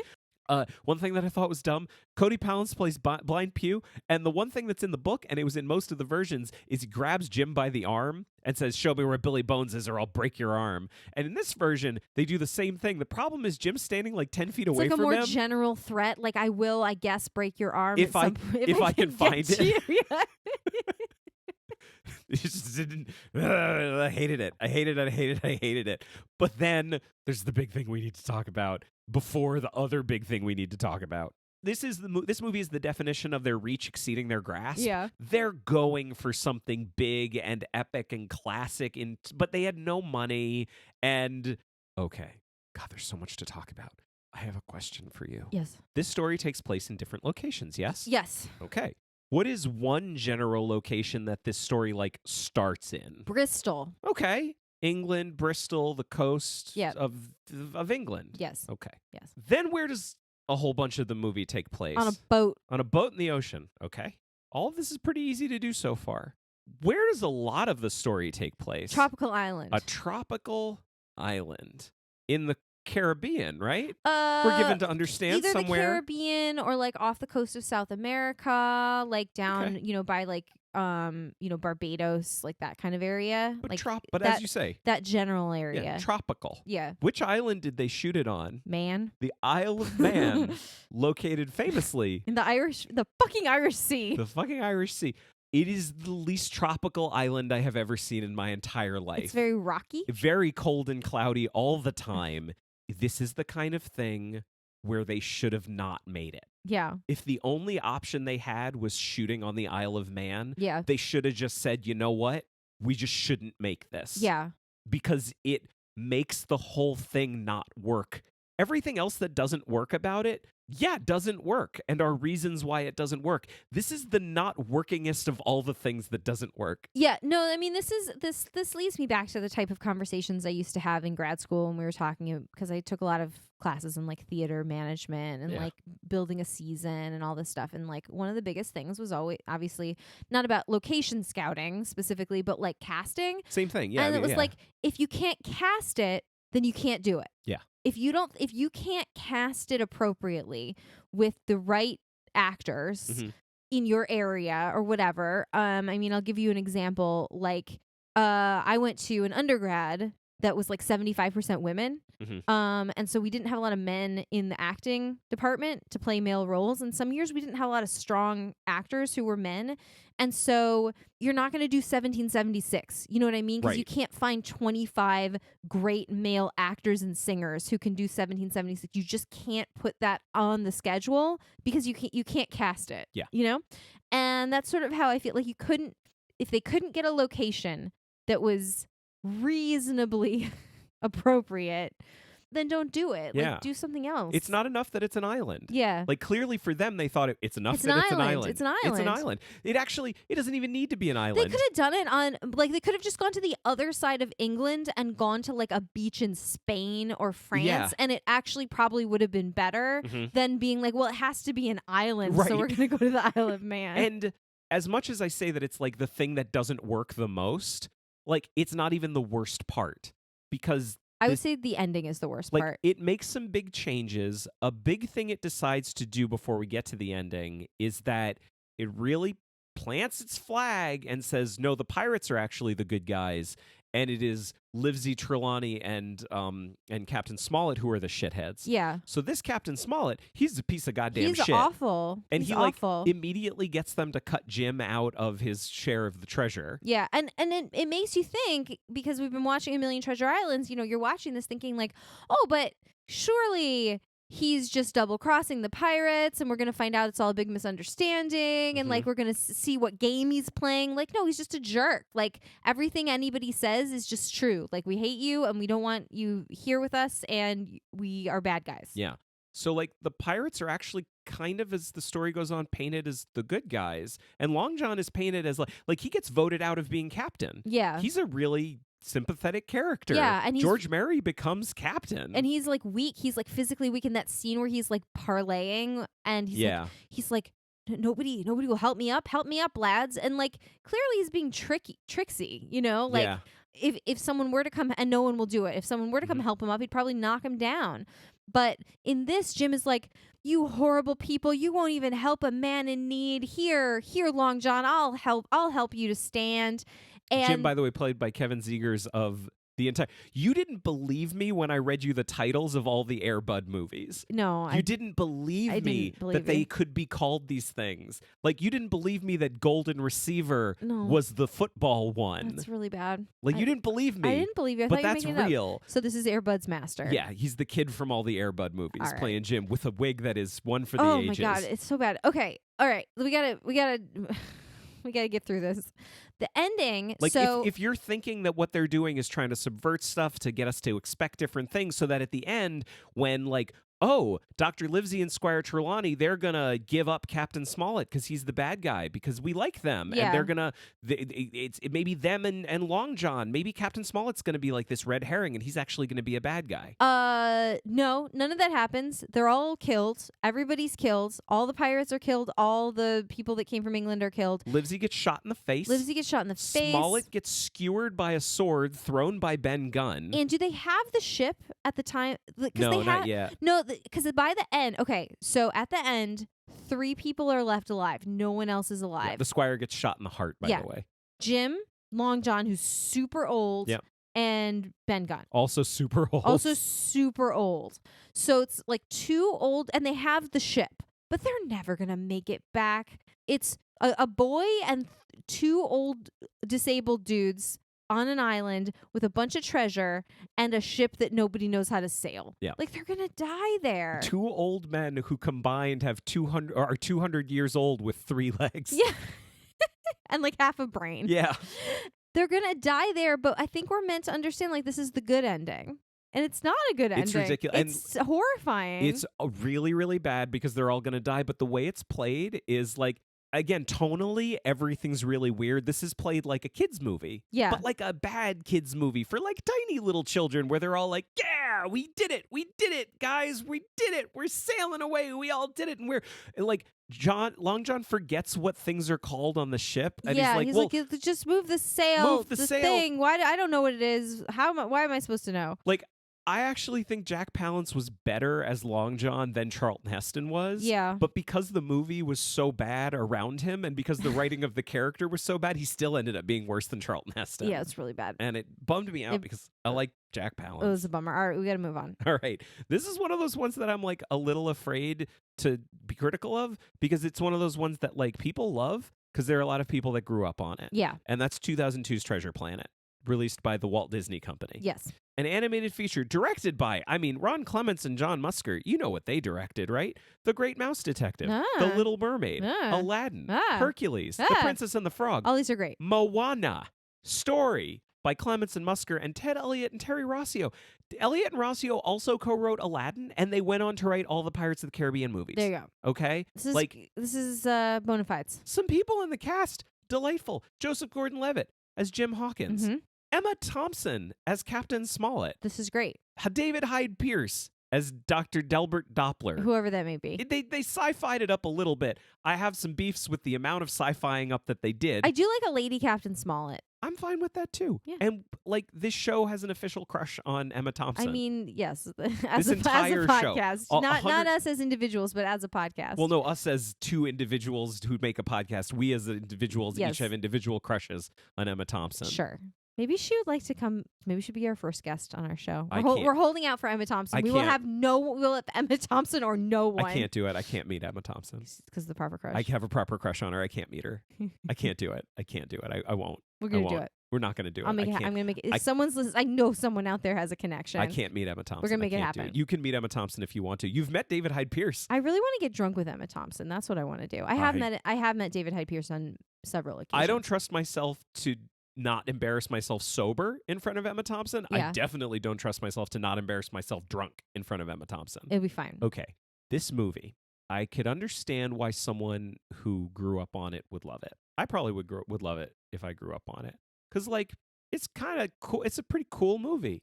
And it's action-packed. And, like, Jim's, he's cool. He's so cool. He's so cool. He's the coolest. He's so cool. He, like, surfs with a space surfboard. And his mom's nice. Actually, here's the thing. You did like the part where he was like a little toddler. Okay, there's the thing that happens at the beginning where Jim is a little kid and he's reading the book about Captain Flint and his mom comes in. And I just feel like there's always these moments. A couple of things about it. One, I never would have appreciated this a few years ago, but now that I have a kid, I mean, you'll understand one day. Yeah. But also, I think it's one of those things where, like, not only is it beautifully animated, when we did 101 Dalmatians, there's like a shot of Pongo at the beginning of the movie. This is the most dog that any dog has ever been. It is like no dog is as much of a dog as this animated dog is right now. But this kid was such a baby. He's such a baby, but then the mom flirfs him. She flirfs his tummy. And like, as a parent, I do that to my toddler all the time. And it's like the person who animated this, there is no way that they don't themselves have a little kid. Well, because he's just like the cutest, chubbiest little belly. And like, it was just like, he's so cute. It touched my heart so much. I love the relationship of the mom and the kid just in that one scene. Yeah. But then Jim grows up to be it all gets weird. He's so cool. He's got a skateboard and everything. He's so cool, and he's a bad kid. He's in trouble with the law, and his mom's like, what are we gonna do with you, Jim? He's a ne'er-do-well, but he goes to space, and he's so cool. Oh, he's so cool with his surfboard, and the movie ends with him surfing in space because he's so cool and he's badass. He got a ponytail. Figures stuff out with his cool ponytail. Not like the other Jims that have dumb ponytails. He's got a cool ponytail. Real dumb ponytails. This is like the big decision that they made about the movie was to make Jim cool. Yeah. And I hate it. Yeah. There's two things I hate about this movie. What was the design? I hate the design of it. I hate how they chose to do this. I hate how their version of like sci-fi Treasure Island, a sci-fi pirate story is, well, the ships are just going to look like schooners with sails, but like our characters are going to look like animals. Well, it's like a steampunk thing. A little? It's technology, like Long John is a cyborg. Like they keep saying like, instead of saying like look out for the one-legged man, they say like look out for the cyborg. Yeah. So there's a technology element to it, but steampunk is usually like tech plus like sort of 1890s aesthetic, like it's sort of like an H.G. Wells thing. Yeah. But this is like Victorian, isn't it? Victorian, yeah. But this is like if steampunk were like 1700s, you know, like 100 years earlier.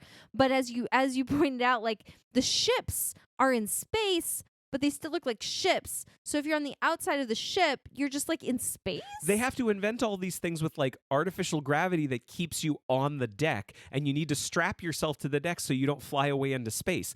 The thing is, there's no reason for that. No one has ever designed spaceships in any fiction where you're on the outside of the spaceship in constant danger of flying off into space. And there's no better example I can give of how wrong I think they got it and how I think they just tried too hard to make it look like a pirate story. Yeah. One of the best naval movies I have ever seen, one of the best submarine movies I have ever seen, is not a submarine movie and it's not a naval movie because it's Star Trek II: The Wrath of Khan. Yeah. That was the whole thing they decided to do, was to make it inspired by naval movies and submarine movies. There's spaceships that look like spaceships. Yeah. But everything about it evokes the ocean. Yeah. And naval stories. You can still evoke this kind of thing without just having a space schooner with sails. Yeah. I hate it. Yeah. And it's weird because the movie does go far enough for certain things. Like, okay, here's one of the choices that it makes that I love. Captain Flint is a parrot. Lady parrot. What do parrots do?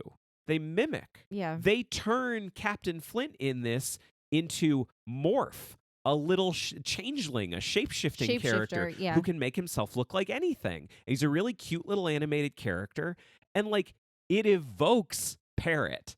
But he's not just a parrot that someone said, oh, he's a space parrot. It's like actually, I think, a cool sci-fi interpretation of that character. Kind of in the same way that like having Long John be a cyborg could have been, but I actually think they kind of shot themselves in the foot with it because he ends up not having any problems being able to walk around, which is kind of the thing that defines Long John. Yeah. So like Morph I thought was great, but then so much of the movie is like it may as well not be sci-fi. Yeah. They may as well have just made Treasure Island, but I'm so frustrated at how far they didn't go with it. I know, and it disappoints me in sort of a similar way regarding, I know this is nitpicky, but like a similar way regarding gender that I feel like Star Trek often disappoints me, which is like, look at us, how cool we are. We've made a lady the captain. Yeah. But then we haven't actually thought ahead into a future where our attitudes towards gender are different. Mm-hmm. So a lady's the captain, but we're still talking about gender in a 1980s way. Sure. Like in Star Trek The Next Generation, nothing annoys me more than when they get into like gender essentialism about men are like this and women are like this. Like, have we not moved past that? Like, it sounds dated now in 2020. And I am annoyed that the creators of that show were not broad-minded enough to think ahead to like yes, they can think of women in roles of command, but they couldn't think that our social attitudes would have changed. If you didn't think that we were going to turn an episode about Treasure Island into a secret Star Trek episode, you were so wrong. And I'm just so I get this just made me such a spoil sport. I get it, but like a humorless feminist, but I am so aware now, having a kid, about the subtle things that we do with language that implies gender that is like really invasive or pervasive, but is also sending a message that I don't particularly want to send. Like, for example, the spaceship crashes outside the Admiral Benbow, and Jim runs out and he sees this like shape like inside, this like hulking shape, and it turns out to be Billy Bones. And he knocks on the window and he's like, hey, mister, are you okay? And I turned to you and I was like, how do you know it's a mister? He can't even see him. How does he know it's a mister? Yeah. Like, this is the future. There's aliens. How do you know that someone's a mister? And then at one point, Captain Smollett when they all come on board, Captain Smollett introduces herself and she says, hi, I'm Captain Amelia. This is Mr. Arrow. And I was like, you're not Captain Amelia. You're Captain Smollett and he's Mr. Arrow, or you're Captain Amelia and he's Mr. Jim, or whatever. We don't even know Mr. Arrow's first name. Samuel Arrow. Yep. And he's Mr. Sam.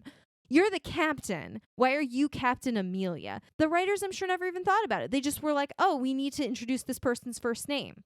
I find it upsetting. I have been doing a lot of thought recently about like how casual language, especially in things that kids watch, is influential on their thoughts and their vocabulary.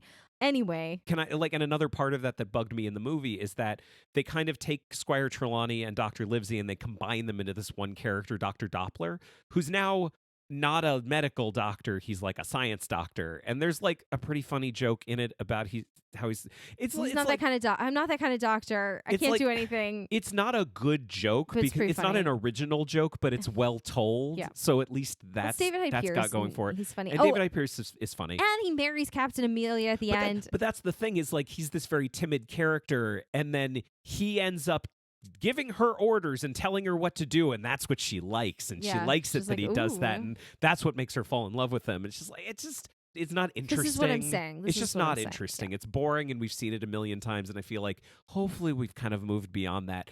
But like the big problem that I have with it is Jim. Jim's cool. Jim's not supposed to be cool. He's so cool. The whole story is about how it's a coming-of-age story. Jim is naive. He's inexperienced. He doesn't know about any of this kind of stuff. He's only a boy. Right? Like, this Jim is as cool as the pirates are. Yeah. There's like a thing in it where Long John's like, me pirate friends can't know that I like Jim so much. And like, why? Jim's awesome. He'd make a great pirate. Yeah. There's no reason that you can't like Jim. There are definitely a couple versions where I was like, the way that things are shaping up, it does not make sense that they don't just ask Jim to join the pirate crew. Yeah. Yeah. But like in the book, he's trying to walk the straight and narrow. Yeah. And it makes sense that they don't want him to be a pirate. Because they don't trust him to be a pirate, because he wouldn't be a good pirate. Anyway, Treasure Planet was not very good. Well, yeah, so two last things I just wanted to say about it really quick. One, Terry Rossio, who co-wrote it, he did go on to write, I think on his blog, Treasure Island, the book, is a boy's adventure about a young cabin boy who matches wits with a crew of bloodthirsty pirates. All of the key scenes are made more dramatic by the fact that it's a young kid who is in danger. Treasure Planet made the kid into a young man. He says this like he didn't write it. Yeah. He did. Which dilutes the drama of all the situations start to finish. Instead of being an amazing and impressive kid, he becomes a petulant, unimpressive teen. Wait, but he wrote it that way? He wrote it. So why does he say that? Because he thought like better maybe of he it later. disagreed. No, this was in retrospect. Oh, he was saying like, here's a way we fucked up. Which like I actually have some That's respect fair, for. Yeah, no, that's fair. Do you have any last things to say about it? No. Because I have one thing. Okay. Martin Short plays Ben. That's pretty Ben funny. Gunn is a robot. B-E is like, B-E-N. Yeah. And I have no problem with him whatsoever. He's great. I love Martin Short. This character's great. This is like a good sci-fi interpretation of Ben Gunn. Loved it. I got no problem with it. Sweetie, we got one more to go. One more. Do you want to finish strong? I just want to say for the record, because sometimes like we do split these into parts and then we come back and we're like, you wouldn't know, except for the fact that we're telling you we split these into parts. We did this in one marathon session. Yep. No cuts. 2012, there was a mini series. You might find it as 2 episodes. You might find it as 3 episodes. Bottom line, it's 3 hours long. It's 3 hours long. It's however, either 2 hour and a half or 3 hour long. We were confused. It's fine. Thankfully, we were watching it in 2 batches. There was like 2 hour-and-a-half episodes, and we were like, is there a part 3? We were really worried that there was like another hour. And there wasn't. There was wasn't. just, it's 3 hours long. It was directed by Steve Barron, who will always have a special place in my heart because he directed Teenage Mutant Ninja Turtles in 1990, which is in my top 5 lists of movies that are way better than they have any right to be, because it's actually a really good movie, and it didn't need to be a really good movie. He also directed Coneheads in 1993 and a million music videos. He directed the videos for Billie Jean, Money for Nothing, Africa by Toto. He did the video for Take On Me. Oh my God. For Aha. Oh my God. Steve Barron directed that. That's one of the greatest music videos of all time. Oh my God. Directed by Steve Barron. There you go. Written by Stuart Harcourt.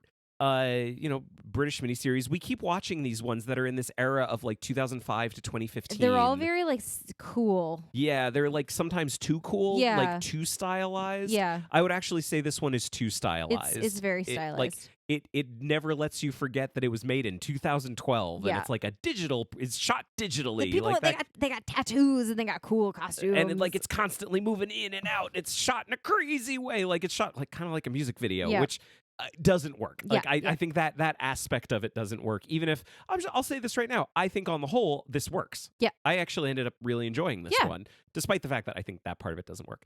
One of the things I enjoyed about it the most, apart from the script, which I think was pretty good, the cast is really good. Jim is great. He's the one I was talking about before, where like he's actually I think he's the oldest Jim. He's old, like he's 20 maybe, 18, 20. But they get the characterization. Yeah. And it was so nice watching it after Treasure Planet where they totally messed up the characterization. Yeah. Like Jim is naive. Like he really has no idea what he's doing, and it's kind of perfect. It is really interesting because the way that they managed to write this was the stakes actually seem higher with an older Jim because it's like he actually understands the implication of like death. Yeah. You know what I mean? With like an 11-year-old, it's kind of all a big adventure and like it doesn't mean anything. But Jim is like, oh no, I don't want to die. Like that means something. You know, I have to struggle to stay alive. And if I shoot this guy in the face, like he's going to die. So he's very good, I would say. The Dr. Livesey is very good. We get cool like supporting characters. Donald Sutherland plays Captain Flint. Yeah. We get a whole flashback. There's like a cool little fake out where the whole movie opens up. Like intertextuality comes up a lot with stuff like this where like you're watching this, Long John Silver has one leg. Yeah. So like the Jack Palance one did this where Long John walks out. Yeah. He's got 2 legs. Ooh, we find out how he lost his leg. Yeah. And in this one, Long John is sitting in a pile of money and someone comes in and says, John, you got to come up. Do you need a hand up? And he looks up and he goes, no, I don't. And he just stands up because he's got 2 legs. And we realize like, oh, flashback. Cool. Like, and we find out he lost his leg. We find out how Blind Pew lost his eyes. Like it's all kind of a similar type of thing. And it's all very like, it knows that the audience knows who Long John Silver is, which like I'd rather it respect me than not respect me. So that's good. We'll talk about Long John a little bit more in a little bit. So Donald Sutherland plays Captain Flint. Elijah Wood is Ben Gunn, which is like not what we expected. No, it's not what we expected, and we did not understand like what he was trying to do, like accent wise. What it sounded like was Elijah Wood trying to do a very bad British accent, and we were confused by that. Yeah. Because I was like, I know he can do a better British accent. What I think it is Elijah Wood, honest to God, I think he spent so long doing a British accent for years and years as Frodo. He actually kind of sounds like that. He actually took it on a little bit because when you hear interviews with him, it's not that he's like doing an affected British accent, just his speech is very like clipped. Like just the way that he speaks is very precise. And I think it wore off on him a little bit. And so we weren't quite sure if he was doing a bad British accent or like what. Or like part of me, I even said like maybe he researched so much that he's doing he's doing like really a really perfect, accurate accent from a very specific location. And then at one point Long John says, that's Ben Gunn. I know that Yankee voice. And we both looked at each other when we were like, okay. I see that makes more sense. It's just when you listen, I think what it was is when you listen to a bunch of English accents and one American, the one American actually does tend to sound kind of weird. It was very strange. It was very strange. But at least they kind of explain it. They did explain it. They do make a pretty big decision with this one. kind of like what we saw earlier with the Jack Palance one, Squire Trelawney is like the antagonist. Yeah, he's a bad guy. He's a bad piece of shit. Yeah. Captain Smollett, though, he's great. He's great. Dr. Livesey, he goes on a journey. Such a journey. A cowardly little man who is in love with Jim's mom. Yeah, Jim's mom's a major character. Yeah, we cut back to her. We never really find out what happens to her. No, we really don't. That's one of the weird things. It feels like it just kind of ends. Yeah, like Jim's mom and Long John's wife form a friendship? Yeah. Of sorts, but like we never really see how their relationship like grow. We just like know that they're together. It's very strange. I'm for it. They were trying to do something that I'm not convinced worked. Well, that gets to a bigger thing about this, because like, is it a good adaptation of Treasure Island? Maybe we'll try to answer that question. Yeah. Like, art doesn't work that way, so we can't like ultimately answer it, but we can at least address it. Yeah. I mean, I guess the thing with Dr. Livesey is that like he has this past, and he had a wife that died in childbirth, and he was the doctor. Very similar to that scene in, what was it, Frankenstein? Mary Shelley's Frankenstein. Yeah. Like, here's the thing, and you may ask, like, oh, do we find out about this because he's narrating it? Like, no, we have to watch it. We have to watch it. He's got a flashback. I was very uncomfortable. And there's like weird ghosts in it where like his wife appears to him on the island, and it's very strange. And I think the biggest problem is like, this is an adventure story for boys. Well, that's it. They don't care about his dead wife. Like, they don't care. The boys don't care. This gets to something that I wanted to at least mention before the end, which is, I was today years old when I found out. I didn't know that the show Black Sails, that ran for like 4 seasons, that I always heard about because people loved Black Sails, and like Michael Bay was one of the executive producers, the whole thing. It was on Starz, which is why I never watched it.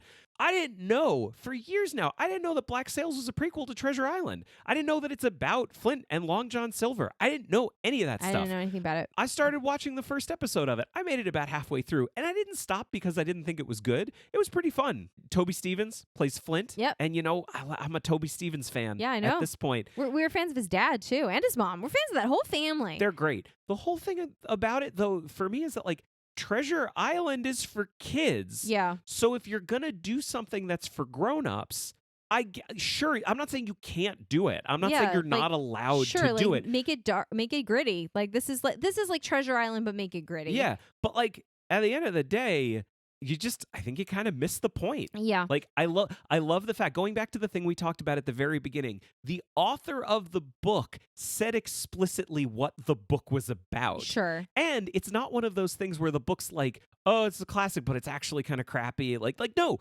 it's a banger. It's great.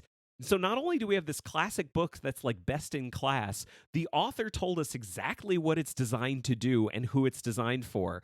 So if you're going to make something where you're just going to ignore that and make it for grown-ups and make it gritty and dark, like, I'm not saying you're not allowed to do that. I just feel like you kind of missed the point, and it's not a great adaptation. Yeah, I also really like that you totally clocked, like, in the very first episode, as soon as it started to emerge that Squire Trelawney was, like, clearly a piece of shit, you were like, this guy's not going to make it. This guy's going to die. And he did die. Yeah. Well, this is one where at the very end, like, Jim's like, we need to throw all of the treasure into the ocean. I can't take this filthy lucre. It's nothing but bad luck. And a lot of the guys are like, you know, he's right. And like the captain is like, no, he's right. Send it over. And Trelawney jumps in to go after his treasure, and he ends up getting his foot caught, and he drowns. Literally drowned by his own greed. Yeah. But the thing about this Trelawney, again, I think I pointed this out to you while we were watching, is like, we know that he's greedy, like to the point of madness, but we don't know anything else about him. So he's kind of one note. Yeah. Because it's just like greed, crazy, violent, greed, over and over and over again. We don't know anything else really about his character, whereas poor Dr. Livesey, like, we know so much about his backstory and his tragic past, and he was at this battle and he was a coward and he feels bad about it, and his wife died. Like, we know all of this about him, and we don't know anything about this very weird Squire Trelawney. Like, and it's not that he's not entertaining. I found him kind of entertaining. Like when they find the treasure and Trelawney's like, this is mine. This is all mine. I paid for the trip. This was my endeavor. This is my mirror. This is my plate. This is mirror, my lamp. This is my bowl. And like Trelawney's pitiful mirror, like he just grabs this mirror and it's so important. Like, it's entertaining. Yeah, it's like, funny. I did find it really funny. Now, it's a different story at this point. It's not Treasure Island anymore. Yeah. So we should talk about Long John and the Pirates real quick. We have to, because that's one of the things about this where like they made some really specific choices that are, let's go back to Robert Newton for a second, who we haven't mentioned in a long time, as so iconic as Long John in that 1950 Disney version. Still, not a single version we've watched has been as good and iconic as that one was. Nope. Props to Eddie Izzard. Yeah. Who we haven't even mentioned yet. Yeah. Who plays Long John. She made the decision to play the character in a way that the character has not been played up until this point. Yeah. This Long John, he's not this like iconic pirate. Yeah. He's a new character that we've never really seen before, but he's a fully realized, three-dimensional, well-acted character. He's the guy who's like, I just got to get one last big score, and then I'm out of the game. Mm-hmm. I just got to do it one more time. It's like I think he's Ocean's 11. A little bit, yeah. Yeah. He's like, I got this wife. I really love her. She says herself, like, he saved me from this life. Like, I don't know that she loves him as much as he loves her, but they're a good team. They're a good couple, yeah. And he's like, I got this wife. I really love her. I think she's amazing. You know what? Honestly, if they were a couple today, you know what? They'd have a podcast. Because they're a good team. Because they're not because of the love thing that I just said. No, because they're a good team. Yeah. Just like quick side note, in case anyone's confused about pronouns, because we didn't know this until recently. Eddie Izzard has gone over to using female pronouns in her personal life. Yep. But she is playing a male character in this movie. Right. So in case the sentence you just said was like unclear in terms of who was being referred to when. Yeah. So it just really feels like it doesn't feel like I'm the guy that's just evil all the time. I'm gonna go out there being evil and doing stuff. This is like, guys, I just need mm-hmm. I haven't had a run of good luck. And I just need one more big score. He keeps talking about like we're gonna ride in carriages, clearly there's this image, and we see it at one point too. There's this like daydream of Long John and his wife riding in this carriage, and they're all dressed up and everything. And Long John's cool looking, like he's bald and he's got like a face tattoo. And, He's kind of dressed like Quark. A little bit. He's got like sort of a waistcoat. Okay, so that's Star Trek IV, The Voyage Home, Star Trek II, The Wrath of Khan. Yeah. I made a Voyager reference. Yeah. We already talked about Next Gen. And I just talked about now we're Deep Space Nine. That's 5. Yeah, that's all of them. Yeah, that's the tracks. I found that very interesting as a motivation, and again, that kind of goes straight back to the text. I don't know that Long John's wife was referred to in many, if any, other versions that we watched. And not only that, but she's book accurate. Yeah, because she's from Barbados or somewhere. She's described as being black in the story. Yeah. And the thing is, she's described offensively as being black. That's the thing. But textually. In the original text, it's described offensively. But rather than just ignore it, they at least looked at it and said, how can we make her a real character and still maintain her being the character from the original story? Yeah. And she becomes a really compelling cool character. And another cool thing I think I found is that Eddie's not super young and she's not super young. She was 43 when they made this movie. You know, she wasn't like this young hot bride. She's like, I have seen some shit. Yeah. Like I said, well-realized, well-developed, well-acted characters all. Pretty much universally. Yeah. This was a really entertaining one to watch. It just, I don't know, did you feel kind of empty when we got to the end of it? Yeah, it just didn't, I think it didn't move me, and I think maybe it just, perhaps for me, it strayed a little bit too far from the tone of the original source material. I wonder what this cast and this general aesthetic would be like in a version that sort of similar to you with the Muppets, right? Yeah. What would it be like if they had stuck a little closer to the story? Would I have liked it better? Because I did not like it. I just didn't feel very Treasure Island-y. Yeah. I mean, the one thing I'll say about it is I don't think Eddie's performance as Long John would have worked if it had been the tone of the original story. No, because it was very sophisticated, very psychological performance. And I don't know if she would have been interested in playing that version of the character. Yeah. I love the part where they're all fighting and they're like, Long John, come on, what are you doing? And Long John's like, I got one fucking leg. Yeah. What do you want me to do? It was super worth watching. Yeah. I really it surprised me. I was kind of scared it was going to be really bad. Yeah, I thought it was going to be really bad. And it wasn't bad at all. It was, some parts of it are not great, but it's generally pretty good. It was good. And pretty fun. Yeah. But kind of just goes so far. At the end, none of them are as iconic as 1950. No, if you watch none other, I would say only the 1950. Do you want to go back and do some quadrants and then wrap this up? Man, let's do it. All right. 1934. Do you think they cared about the source material? Not particularly. Maybe someone did. Yeah, someone did. Was it successful?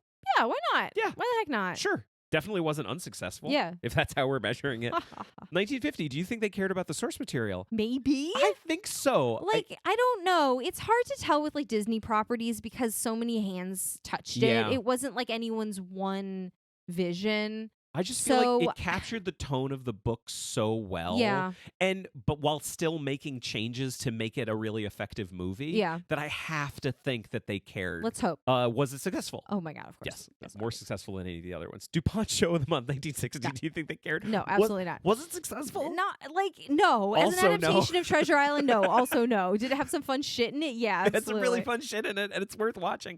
1978, 1979 series. Did they care? We don't know. Was it successful? We also don't know. We don't know. Was the 1987 movie re-edited and dubbed by people who cared about Treasure Island? No. Was it successful? No. Absolutely not. 1990. Was Fraser Clark Heston passionate about the source material? Maybe. Honestly, maybe. Well, if he gave an interview that he was like, this was my favorite book from childhood, and I was so excited to direct it with my wonderful dad in the leading role, that would not surprise me at all. It ended up being a really good adaptation of Treasure Island, and it felt like there was a lot of love of the source material. Yeah, it truly would not surprise me to hear like, oh no, that was his favorite book. Was it successful? Yeah. Like despite it all. Despite Charlton Heston. Despite Charlton Heston being so completely miscast and as Long John Silver. The fact that it still managed to be pretty good, I think says a lot about the quality of it. Yeah. Muppet Treasure Island, 1996. Do you think they cared about the source material? Yeah, of course they did. I think so. I really think so. Okay. Because they could have chosen anything and they chose that. Yeah. Was it successful? Yes. God damn it. Yes. Okay. He's not going to argue with me about that. No. Fuck no. I love you. I love 1999. you. It's cold outside. 1999. Jack Palance's Long John Silver. Do you think they cared about the source No. material? I don't think so. No. Was it successful? No. Nope. Also okay. no. Treasure Planet. Do you think they cared about the source material? Oh, God, someone did. This was a labor of love. Yeah. It turned out that this was something they pitched. They'd been trying to make for like 15 years. That truly does not surprise me. And then finally they made it, and it didn't do well. No. And that's kind of a bummer. Yeah. As much as I didn't like it, like I do feel bad for them that they wanted to make this movie so badly, and then it just didn't do well. Yeah. It's a bummer. Is it successful? No, it's not. Like it was not good. Even if it ends up being kind of an entertaining movie, it gets I would say that the fact that it gets the character of Jim so fundamentally wrong kind of scuttles it and various other naval terms and metaphors. Like it definitely like is not successful as a Treasure Island adaptation. 2012 miniseries. Do you think they cared about the source material? No.